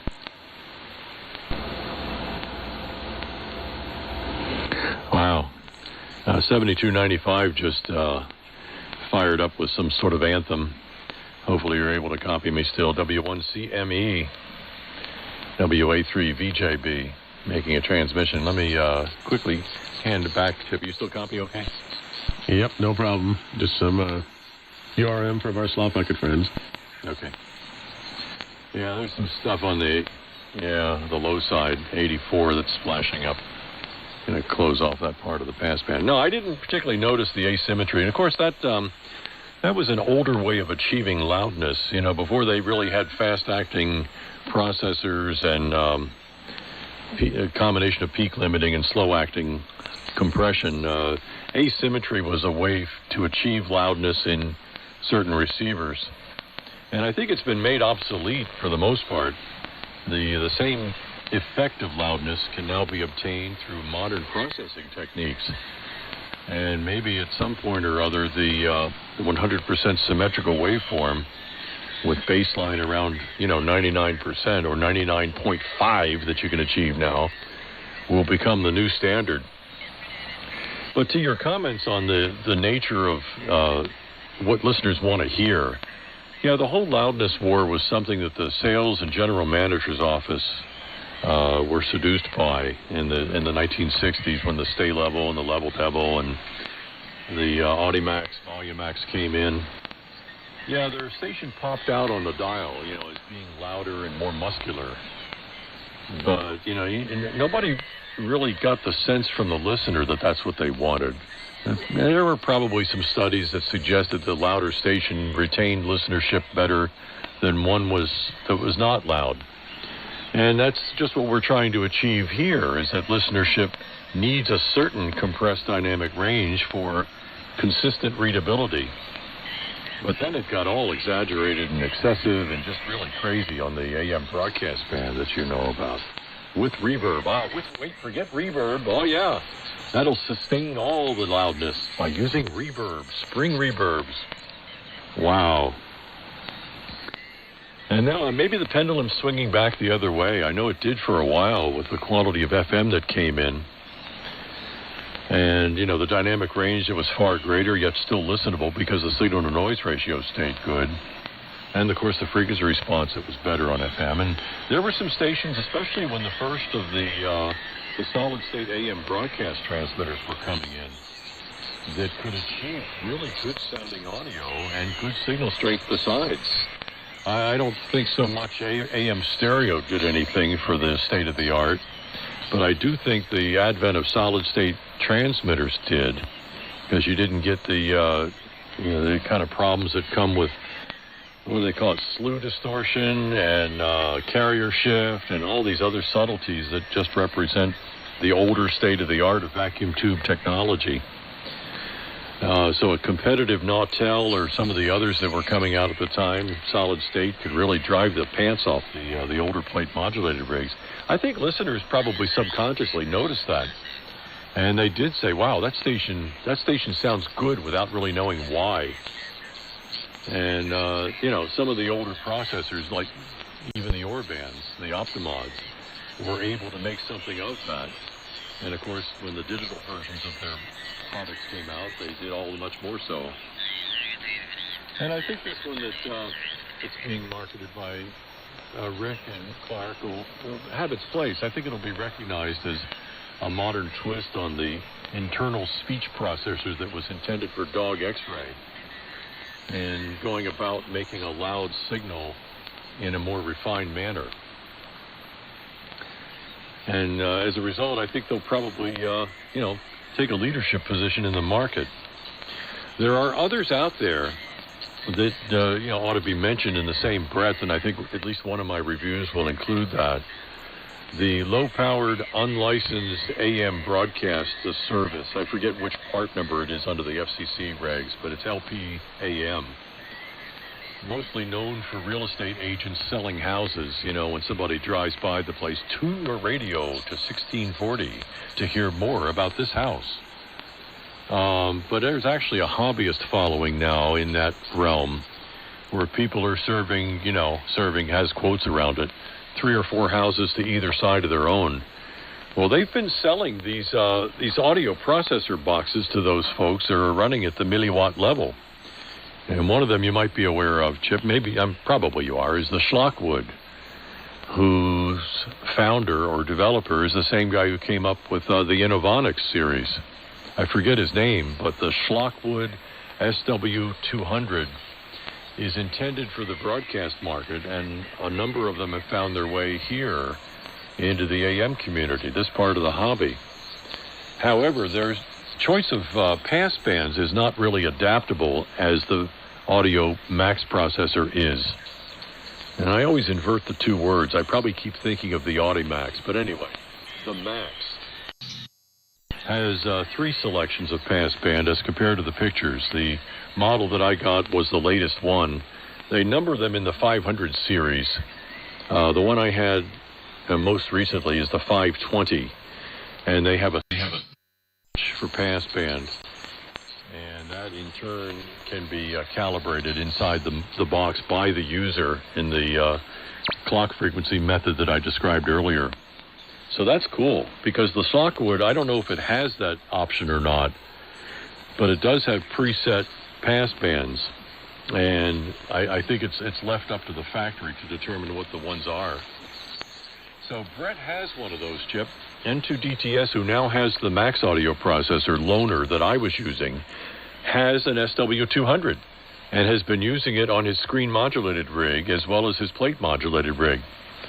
And I'm hoping that he'll be able to do a cabled up A-B comparison like I was doing here against the Optimod to really show what a Schlockwood at the same price point can do compared with the Max audio processor. That'll be an interesting equation. So anyway, they're out there. The concept has already been hatched that there are people beyond the commercial broadcast AM industry who want better audio.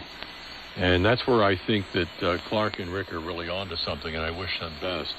And yes, I will continue to write and produce videos on this thing to put it through its paces to help highlight what it can do from a user's perspective. That's where you and I diverge a little bit. You've got a technical grasp on all the innards. I don't. And I don't actively avoid that awareness, but I want to approach it as the typical user might approach it. And as a result, I didn't even read the very extended, detailed technical wrap that Rick included in a 20-page printout that came with the box. I put it on top of the rig rack, connected my XLRs, and started fiddling with switches into a headphone amplifier before I hooked it up to the transmitter. So I understood what happened with a given switch selection. And then I went back and filled in the gaps. I think that's how a lot of people are going to do it, especially gender-based. Men don't read directions, W1CME, WA3VJB, back to you.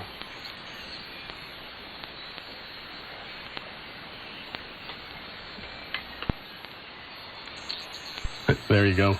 Yes, I don't read directions either. I plug it in and play with it. That's what counts. What's the end result going to be? The only time I read directions is if I can't make it work, of course. And as far as the technical part of it, I've learned that so that I can fix things that other people can't fix, basically. I'm essentially, totally self-taught and in terms of broadcast engineering. And, there are no courses for it anyway, really. But, I just heard my dog shaking behind me. Hi, Coco.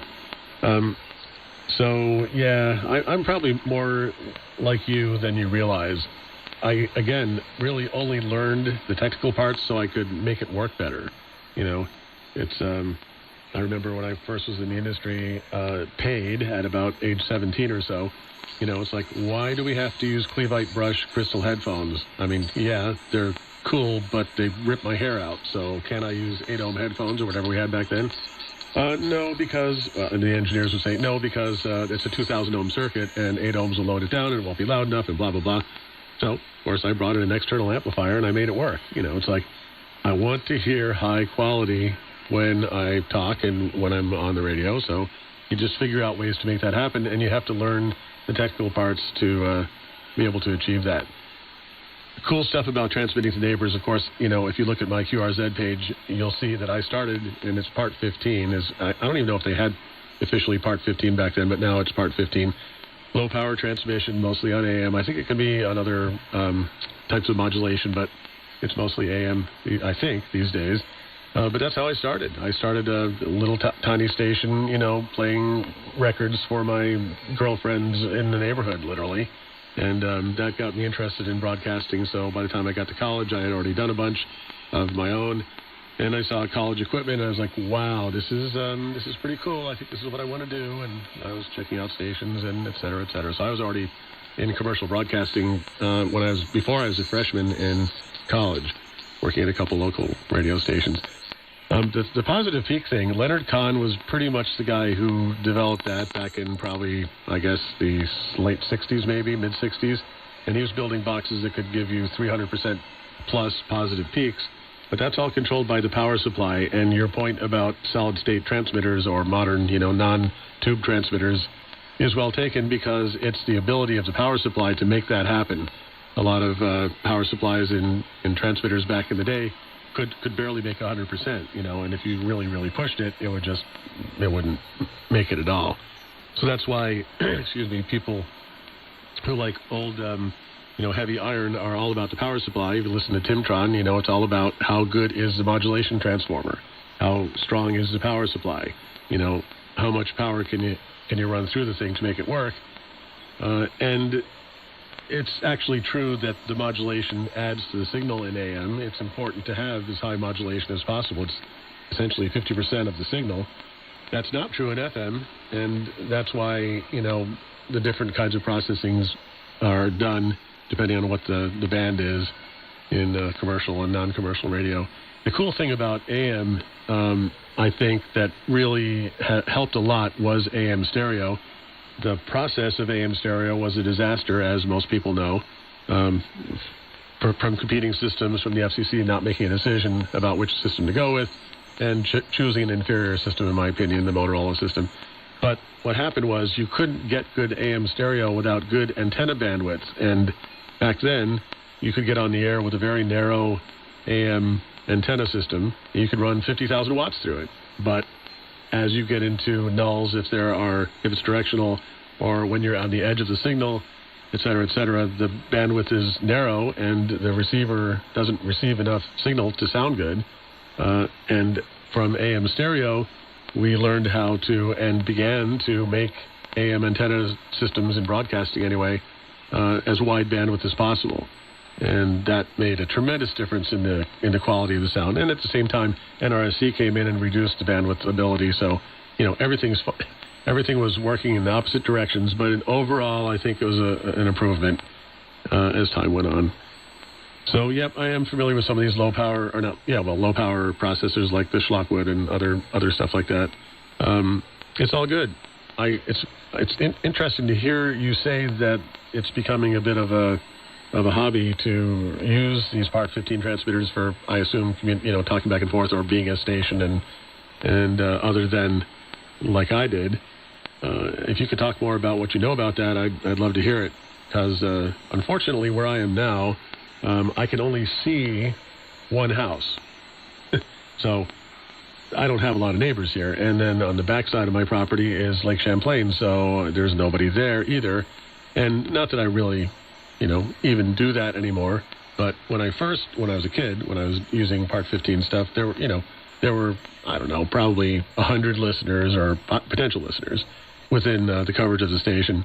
Now I would say it's about probably 2,000 cows and about 10,000 fish and a lot of birds and probably a total of, 10 or 15 listeners. Whiskey 1 Charlie Mike Echo, Bridport, Vermont, on the radio, on AM, on, what are we on, 7290 with WA3VJB. Back to you, Paul. W1CME, coronal mass ejection, like we saw Thursday. WA3VJB Annapolis. Yeah, good transmission, Chip. Yeah, I didn't realize you had your own low-power AM background there. Well, I guess I came across it. There's a little guy who runs a website called hollybroadcaster.net, I think.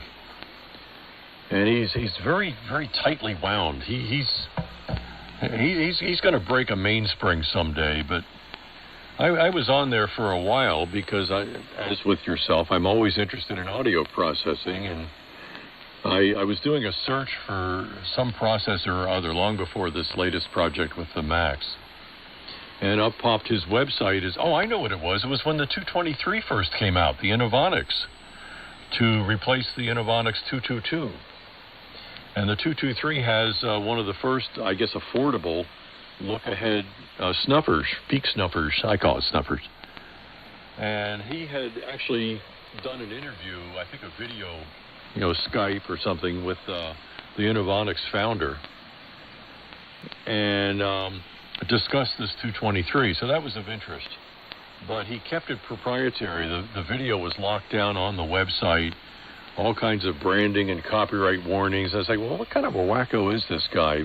Just far out of proportion to what could be expected, But I logged in and I enrolled as a member of his website and checked in on his chat forum and all that. And I said, well, here's a couple things I can share.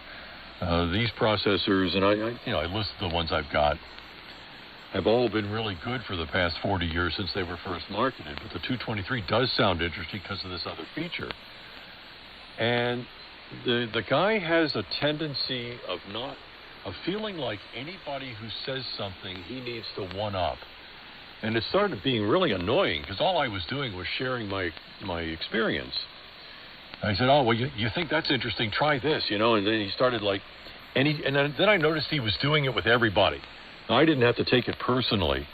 It's just that you can't have an original thought around this guy without him trying to say he thought of it first.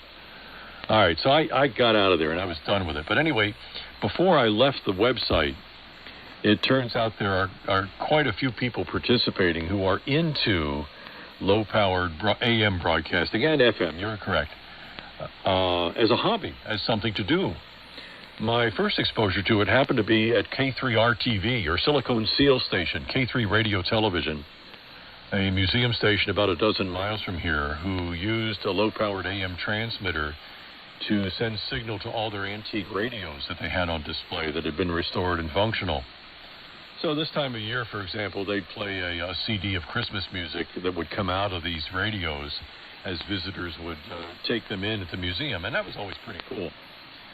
And then even earlier, I suppose, when I was at school, an LPB transmitter in the basement of my dorm that was fed by telephone line and modulating the wiring in the building. Yes, carrier current. It was my other experience with low-powered AM, radiated by the wiring in the dorm. That had a Compactron tube in it, and I once took my Ampex down into the bowels of the basement of the dorm, where I had a key to the place, and I fed my Ampex with a party tape on it. And I told a couple of people in the dorm, hey, listen, the WMUC's really upgraded their programming. And it was a mixtape that I had made previously at the campus radio station studios when nobody was around, and get into the record library and spool up a tape. And I was playing that. So that was my other experience. But then ultimately, I think, was taking one of those type of transmitters and having a rudimentary wire tuner and tossing a wire off the balcony of the main dining hall and making it an on-the-air transmitter in the middle of the night on 6:40 a.m., which was not far from the ABC ONO on 6:30 a.m. So one of the kids who was going into engineering drove around with another engineer and said, "Wow, look, we're really on the air. This is cool." And we didn't get caught, and I think the statute of limitations has passed. But that was my other experience with low-powered AM. But anyway, this guy, it just came to me. Bill D. Felice is his name. And I think he's well-intentioned as being an advocate for low-power broadcasting. He's just too intense to really be easy to digest. And hobbybroadcaster.net or .com is the website that, you'll see that 223 review on. That's how I came into it. But who knows how many careers his site has launched into the world of paid radio engineering, right? Well paid, highly visible, famous. Wait, nope, wrong chapter. W1CME, WA3VJB.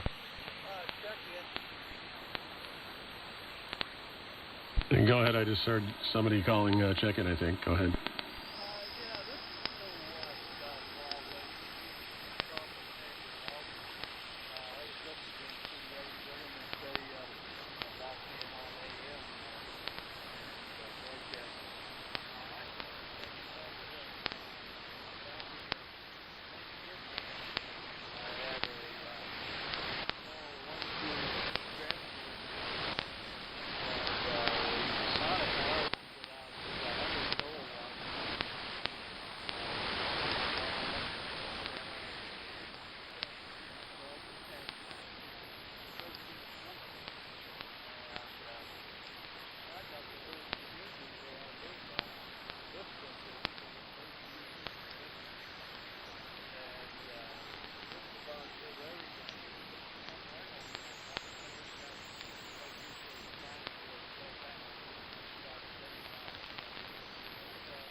Paul, can you hear him? He's very low in my noise level. Yeah, I got him. Hey, Jim, nice to make your acquaintance. And I'm glad you checked in with your story there. That's pretty cool. Now, we're not saying anything important enough to consider interrupting. You're joining a QSO, and you're welcome. I see you're on something that's only producing an upper sideband, which might have been part of Chip's problem copying you. I'm listening to you on one of the SDRs, the Kiwi SDR system on the internet. But I'm hearing you here at home, too, Jim. I have your call letters as KB3, Parent Teacher Association, and that you were licensed back in 1959.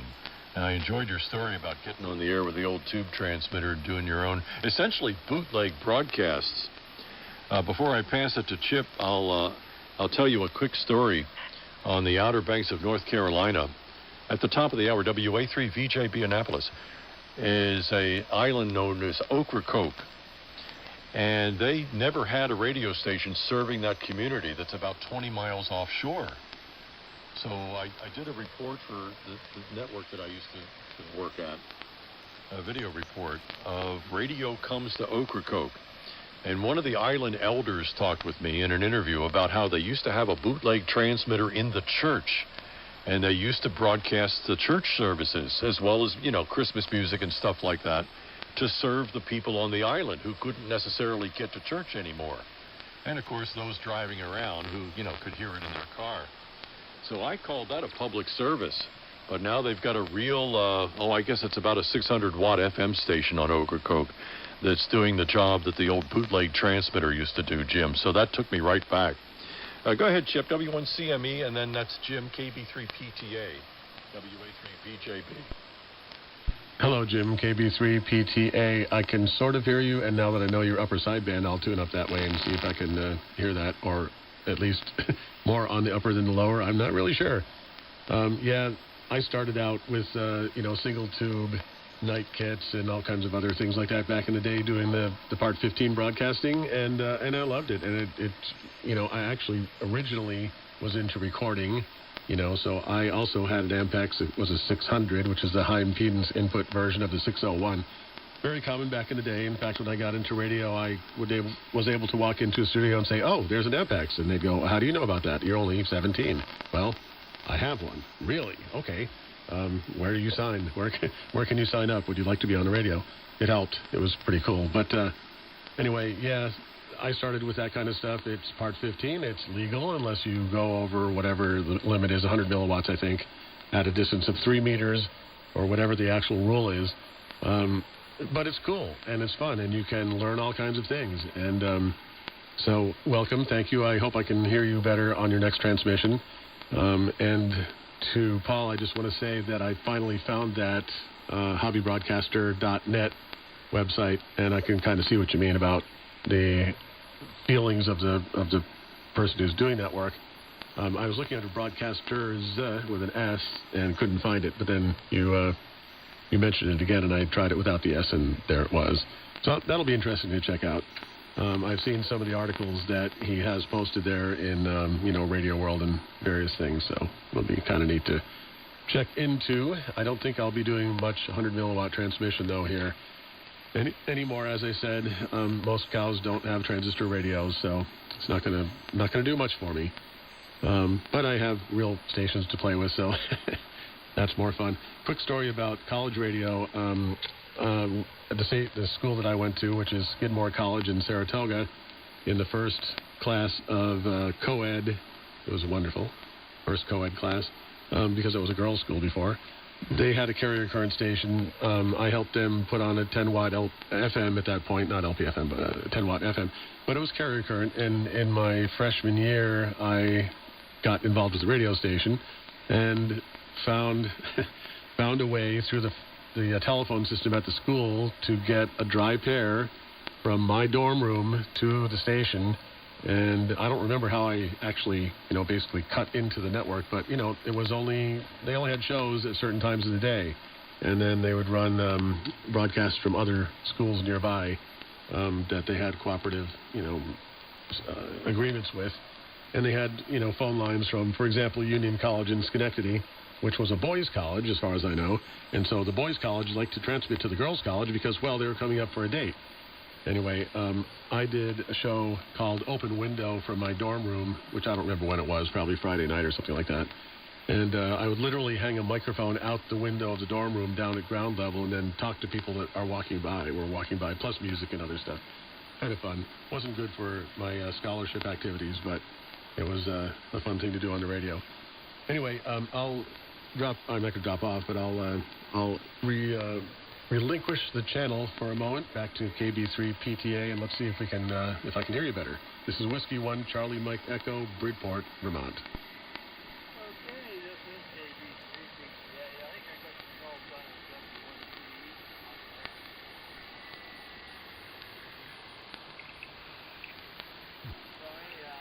71C. I'm hearing nothing.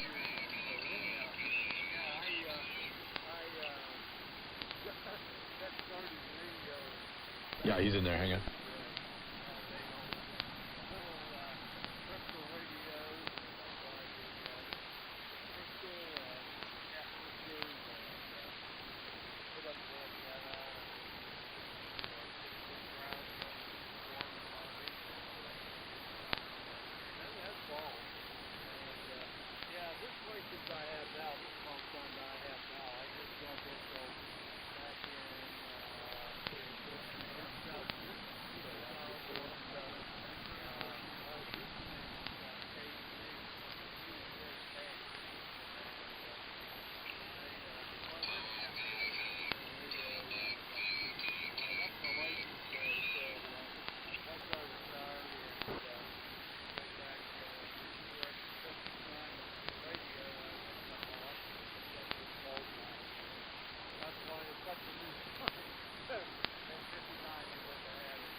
Thought maybe I'd supply some extra carrier for you, Chip, so you might be able to hear him better.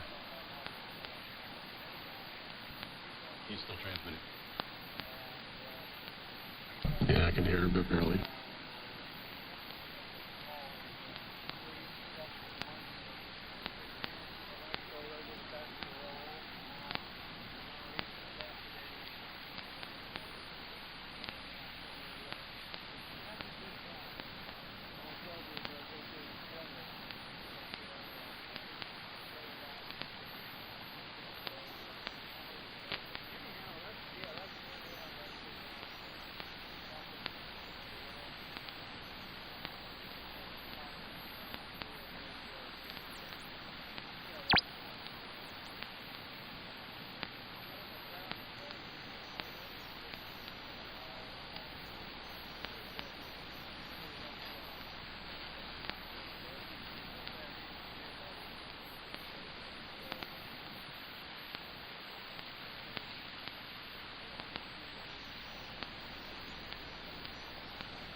All right, Jim, let me summarize for Chip, who's not copying you very well.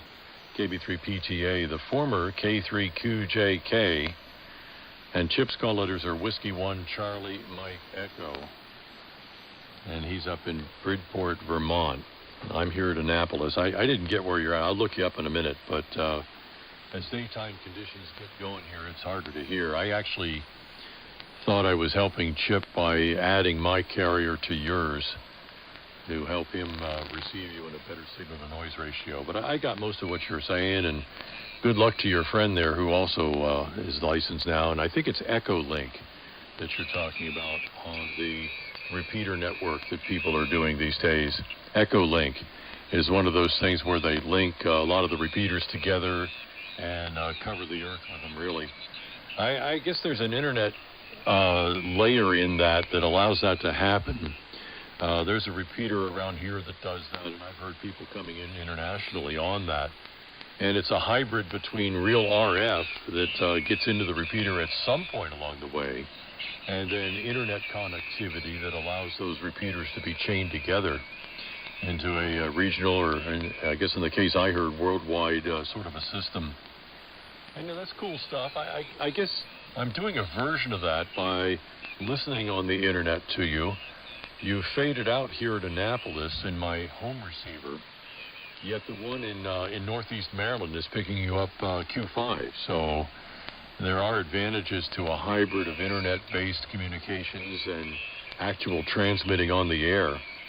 My preference is to be entirely on the air, but that's not always possible.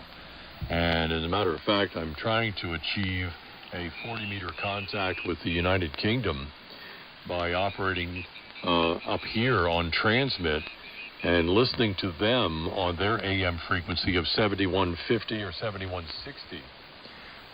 Their phone band does not extend as high as ours does, and as a result we would have to work split, which is easy to achieve, but they're also limited in power compared to ourselves. So I don't know if I'm going to be able to hear them here where they would be able to hear me by RF there.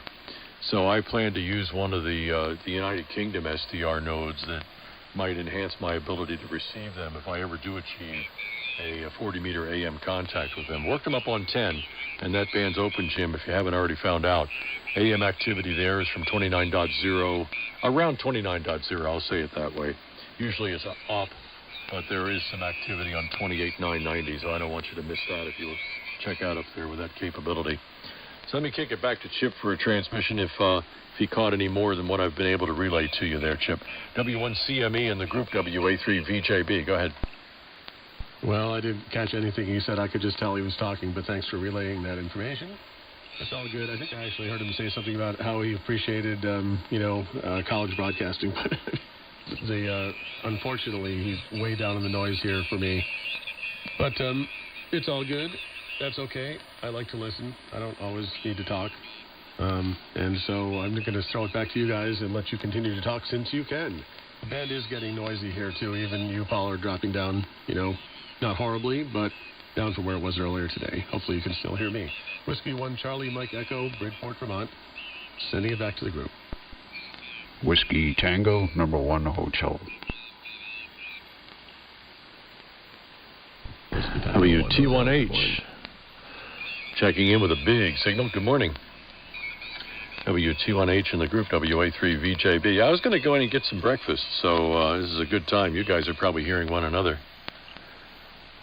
And Jim's going to kind of have to fade out, I think, until the conditions are better.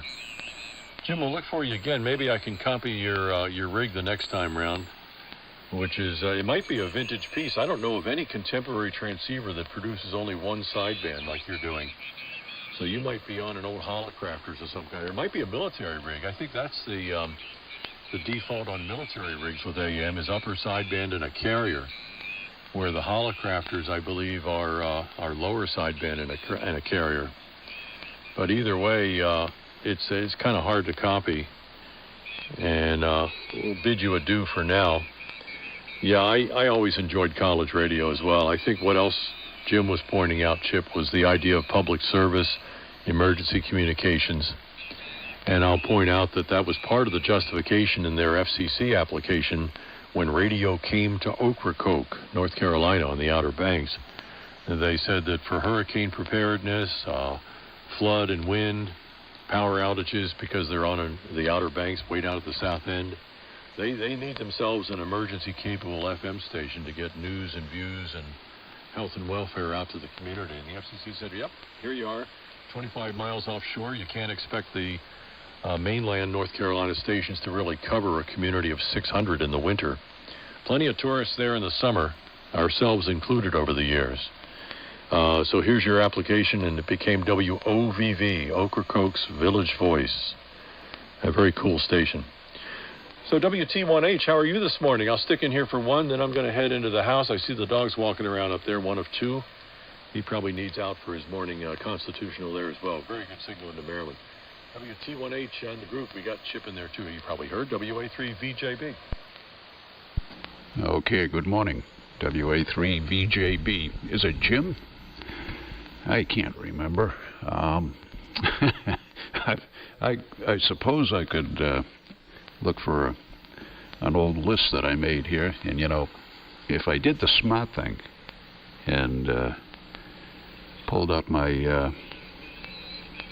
was it QRZ page, and they have an electronic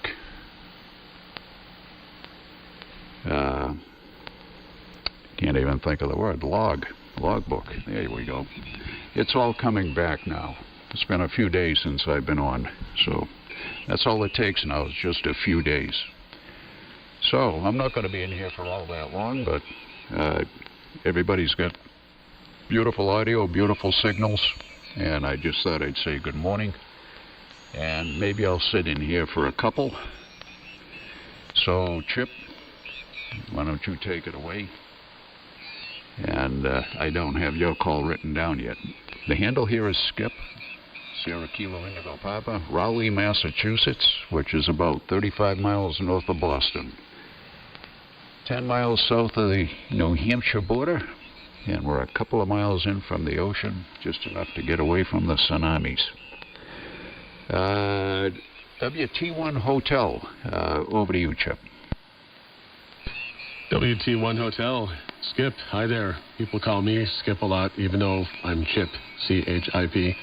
Call sign here is Whiskey 1 Charlie Mike Echo. You can remember the Charlie Mike part because that's Chip Morgan, my name. Whiskey 1 Charlie Mike Echo. I'm in Bridgeport, Vermont, which is a town that does not have a GE office in it, or a GE plant, or the letters GE in the word. So it's like Bridgeport, Connecticut, but take out the GE. Bridgeport, Vermont, about 45 miles south of Burlington, Vermont, right on Lake Champlain. And you have a very good signal here, extremely good. Audio is awesome. And I've actually heard you on a couple, I think in the last week or so, I caught you talking to some people, but I don't think we've actually chatted before, so welcome. And yes, I understand about forgetting things, because if I don't write it down, or I don't already know it, I probably won't remember it either. And I'm not really I don't keep massive logs, you know. I kind of remember things. I jot down notes. I know who I'm talking to when I'm having a QSO, but I don't have an official logbook. That's not really what I'm into. I'm into just chatting, you know. I don't do contests. I don't do sideband. I just like to rag chew like old timers, like old time radio, and it's fun. So great to hear you this morning. The signal is fantastic. I'm receiving you on an 80-meter delta loop that's only about 30 feet above ground, and I'm transmitting to you on a butternut vertical. It's an HF2V, so it's set up supposedly for 80 and 40 meters, but I'm only running on 40, and I'm running about 200 watts carrier or so from a K7 DYY Super Senior 4080 transmitter, if you know what those are. As is Paul. He's on I think that he's on that version of it. Yeah, he must be. Because it's they make two versions. One is 4080 and the other is 16080. So for him to be on 40 and on that transmitter, it must be the same one I have. Anyway, great talking to you this morning, Skip, and hope all is going well. I get over your way sometimes. I travel throughout New England, going to radio and TV stations and checking out their transmission facilities and et cetera, where we do what are essentially full station FCC type inspections, but it's for the benefit of the station to protect them from having any issues and looking at technical things. And there are public online public inspection files, which now everybody can see. And so the associations of broadcasters in almost every state in the country, but in New England, I work with all of them. In all the states, Massachusetts, Rhode Island, Vermont, New Hampshire, Maine, and Connecticut, to help these stations comply with FCC rules. And so I get to travel around a lot. And so I'm sure I've been near you. And I appreciate getting away from the Sonoma eyes. You probably can't smell the ocean, though, which I would like.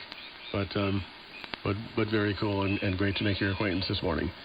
So, Skip, this is Chip, Charlie Hotel, India Papa. You can probably hear me pretty well because I hear you just fine. Whiskey Tango 1 Hotel with Whiskey 1 Charlie Mike Echo. And, I lost C. Now I can't remember the call sign. It's Paul, and where is his call sign? Oh, my goodness, this is terrible. See, I have to look for my little piece of paper which has it on it, and it's not here. Maybe it's over here. There it is. WA3VJB. I should know it by now. I talked to him enough. And the group, Whiskey 1 Charlie Mike Echo, shutting up and listening. Okay. Nice to make your acquaintance, Chip. And okay on the job sounds interesting. And actually related to this hobby in a big way, that's for sure. And getting to travel around also. Anyway, I have to hear more about that. Yeah, Paul. And I met Paul, 3-4 weeks ago now, I believe. We got tangled up one morning for about 2 hours. So he knows most of my history, and I tend to repeat it all the time. But anyway, nice sounding station. Yeah, I'm familiar with the K7 DYY rigs. I almost went that route, and then I ran into Wayne, WA1 SSJ, and of course Steve, QIX, WA1 QIX, who's on 80 meters right now. And I'm going to go over there and check into the Lonely Guys net, which runs Saturday morning. I'm surprised you're not over there, but maybe you don't even know about it. But anyway, so I had a Class E rig, transmitter built by Wayne, and of course it's developed and engineered by Steve, Mr. QIX, Mr. Class E himself. And it's a beautiful piece of gear. Transmitter, power supply, and modulator. and I just love that thing. But it's just mono banded. So over here, I get into the SDR world about 12 years ago. Started out with a Flex 6400, only because of the price point. I didn't care for that rig, only because key down, it had a horrendous cooling fan that would come on. And if you're sitting right beside it, it was worse than any amplifier I ever heard cooling off, big transmitting tubes. And I get into the audio end of things, and I was so conscious of the noise in the shack. And I found out using gates isn't the answer, or what's the other thing? The gate's the big thing, but that has the sharp cutoff, and then I'll think of it. Just give me an hour or two, and I'll come up with a chip. But so I moved the amp downstairs on my workbench, and in those days it was a command amplifier, and then I got the command amplifier. I had to set up a camera, a little portable camera, and I put it on the face of the amp so I could see it upstairs on the computer while I was transmitting, just to make sure everything was okay. Not that I could adjust anything, but that's how conscious I was of noise in the shack. So that 6400, that just wasn't going to do. So I went out and I got an on 100D, and I ran that for about 10 years. That was a beautiful rig. It was a little bit of a problem interfacing with the Class E transmitter, because they're not very savvy with their software. It's open source, and which is the good news, but it's a little bit strange, not straightforward like Flex. Then I heard a friend of mine on the Flex 6600, and I found a used one, and that's what I'm using now, Flex 6600. And due to having some tree work done in the yard, I had a full wave loop for 80 set up, but I had to take that down because some of the trees that it was anchored to were leaving the property. So I put up a inverted V. I bought a commercial 8040, and okay on the butternut. I haven't heard of butternut in a lot of years, and you're giving me an excellent signal on it, which sometimes you just don't get with the verticals. I'm a real fan of verticals, but they're tough, and counterpoises and all of that factored in. It's not an easy thing to run in a yard, especially with a lawnmower and kids running around with about 80 radials to trip on. So nice going with that. The amp I'm running is an OM Power 4000A, means it's automatic. Tunes itself as long as it's got a 50 ohm load to go into, it'll find its way. So that's out in the bench now. I don't need a camera on that. I've got the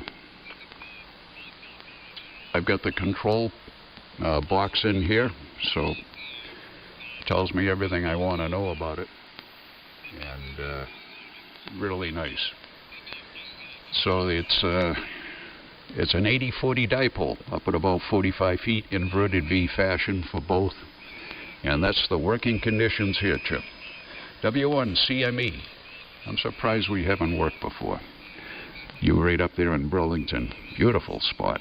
WT1 Hotel. Over. Fine business, Skip. Yeah, very cool. I totally relate to the fan noise issue. It drives me crazy. Audio is my thing, as well as RF, and that would drive me insane. And it's pretty funny about using a camera, or having to use a camera to see the front of the of the display. I guess probably there was no real good interface to computers back when that was first out, or you didn't have it. But I guess they're pretty darn good radios. I hear lots of good things about them. I've never used one. I went to a little field day thing here near a bridge across Lake Champlain, about 2 miles away from me. And I was I've only been doing this now for, I don't even know, 10 or 15, probably 15 years maybe.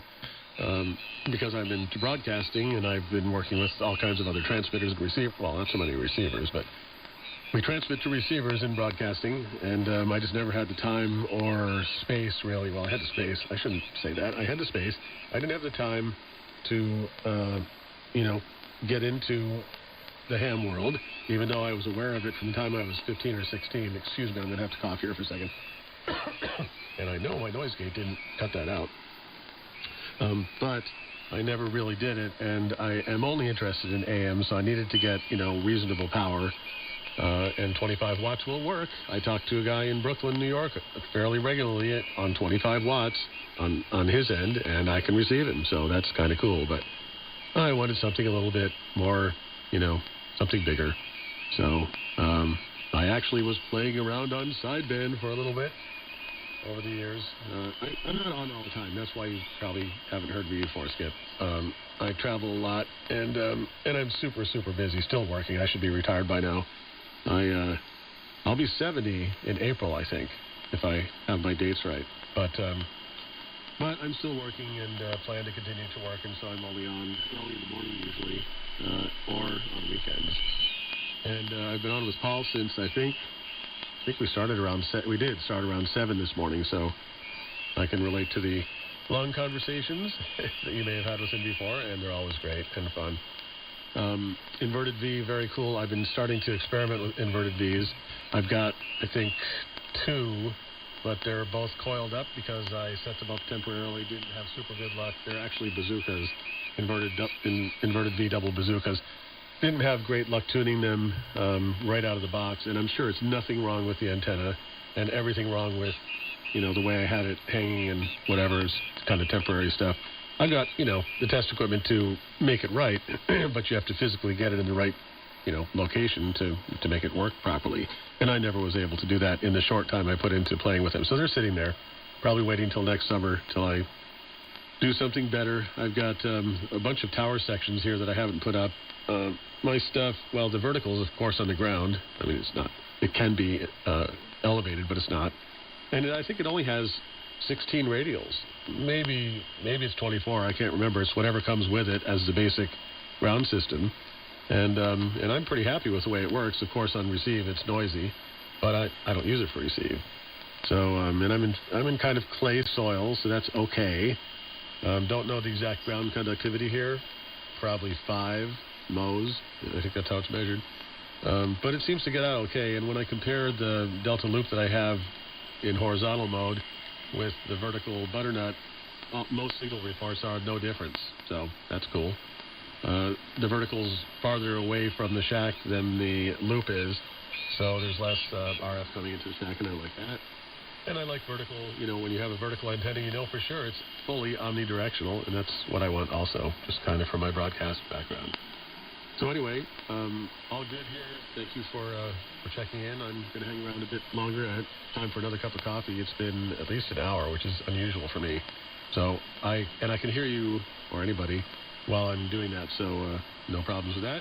If you want to keep chatting, great talking to you again, Skip, or for the first time really, but hearing you and talking to you.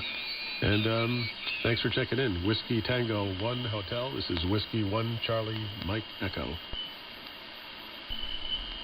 All right, Chip, excellent. Whiskey 1 Charlie Mike Echo. In Burlington, New Hampshire, Skip WT1H over here in Raleigh, Mass. Not that far away. And the other hobby I do is flight sim on the computer. And I fly over to that area a lot. And just a rubberneck. And I'll tell you, they got the new Microsoft Flight Simulator, the 2021. They've got real satellite photos. So I bet I could see your house if you told me where it was. It's that good now. Anyway, yeah, I'll let you go. And I had another comment, but I can't think of what the hell it was.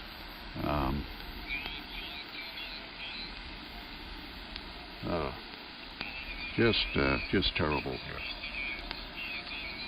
Yeah, I think I'm going to probably saunter over to 80 and very good on the rest of the stuff that you got there. Tower sections to be put together.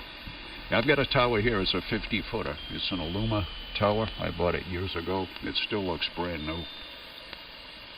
It's a 2-section, and you know, I winch it up and winch it down. 25 feet is the height plus the mast with the beam on it, which is a stepper 3 element.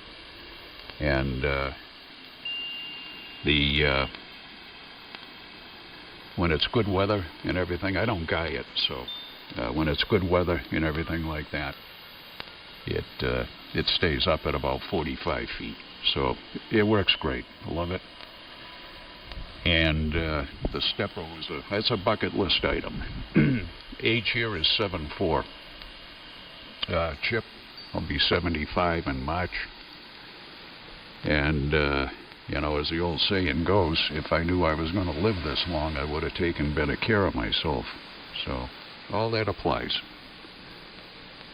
And anyway, it's nice to have this hobby at this stage of the game. I'll say that for sure. And I didn't get into it till I was 40 years old, 1991. So nice chatting with you. And yeah, you sound like a broadcaster. You've got the voice. You've got the enunciation and pronunciation down. You sound fantastic.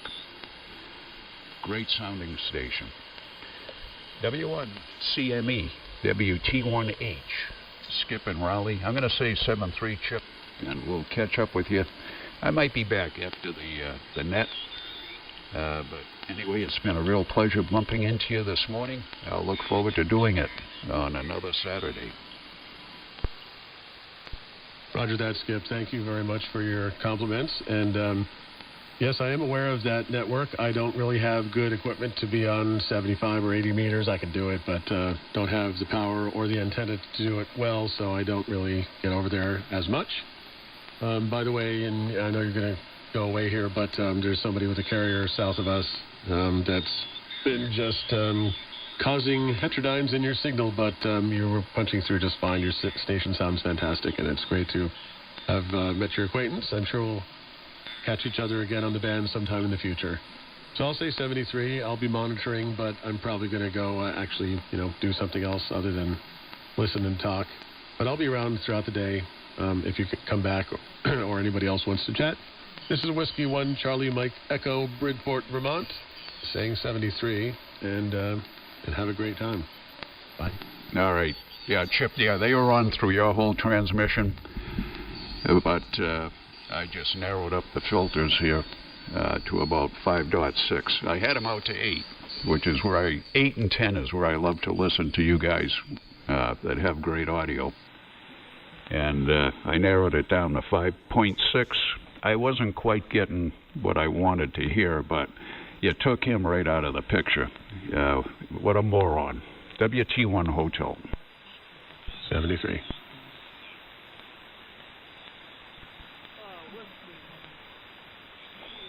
Whiskey 1, Charlie Mike Echo. This is Kilowatt Delta 2 Oscar Mike. Station calling Whiskey 1 Charlie Mike Echo. Is it Kilo Delta 2 Oscar Mike? Go ahead. Yes, this is Whiskey 1 Charlie Mike Echo. This is Kilowatt Delta 2 Mike. I'm also on a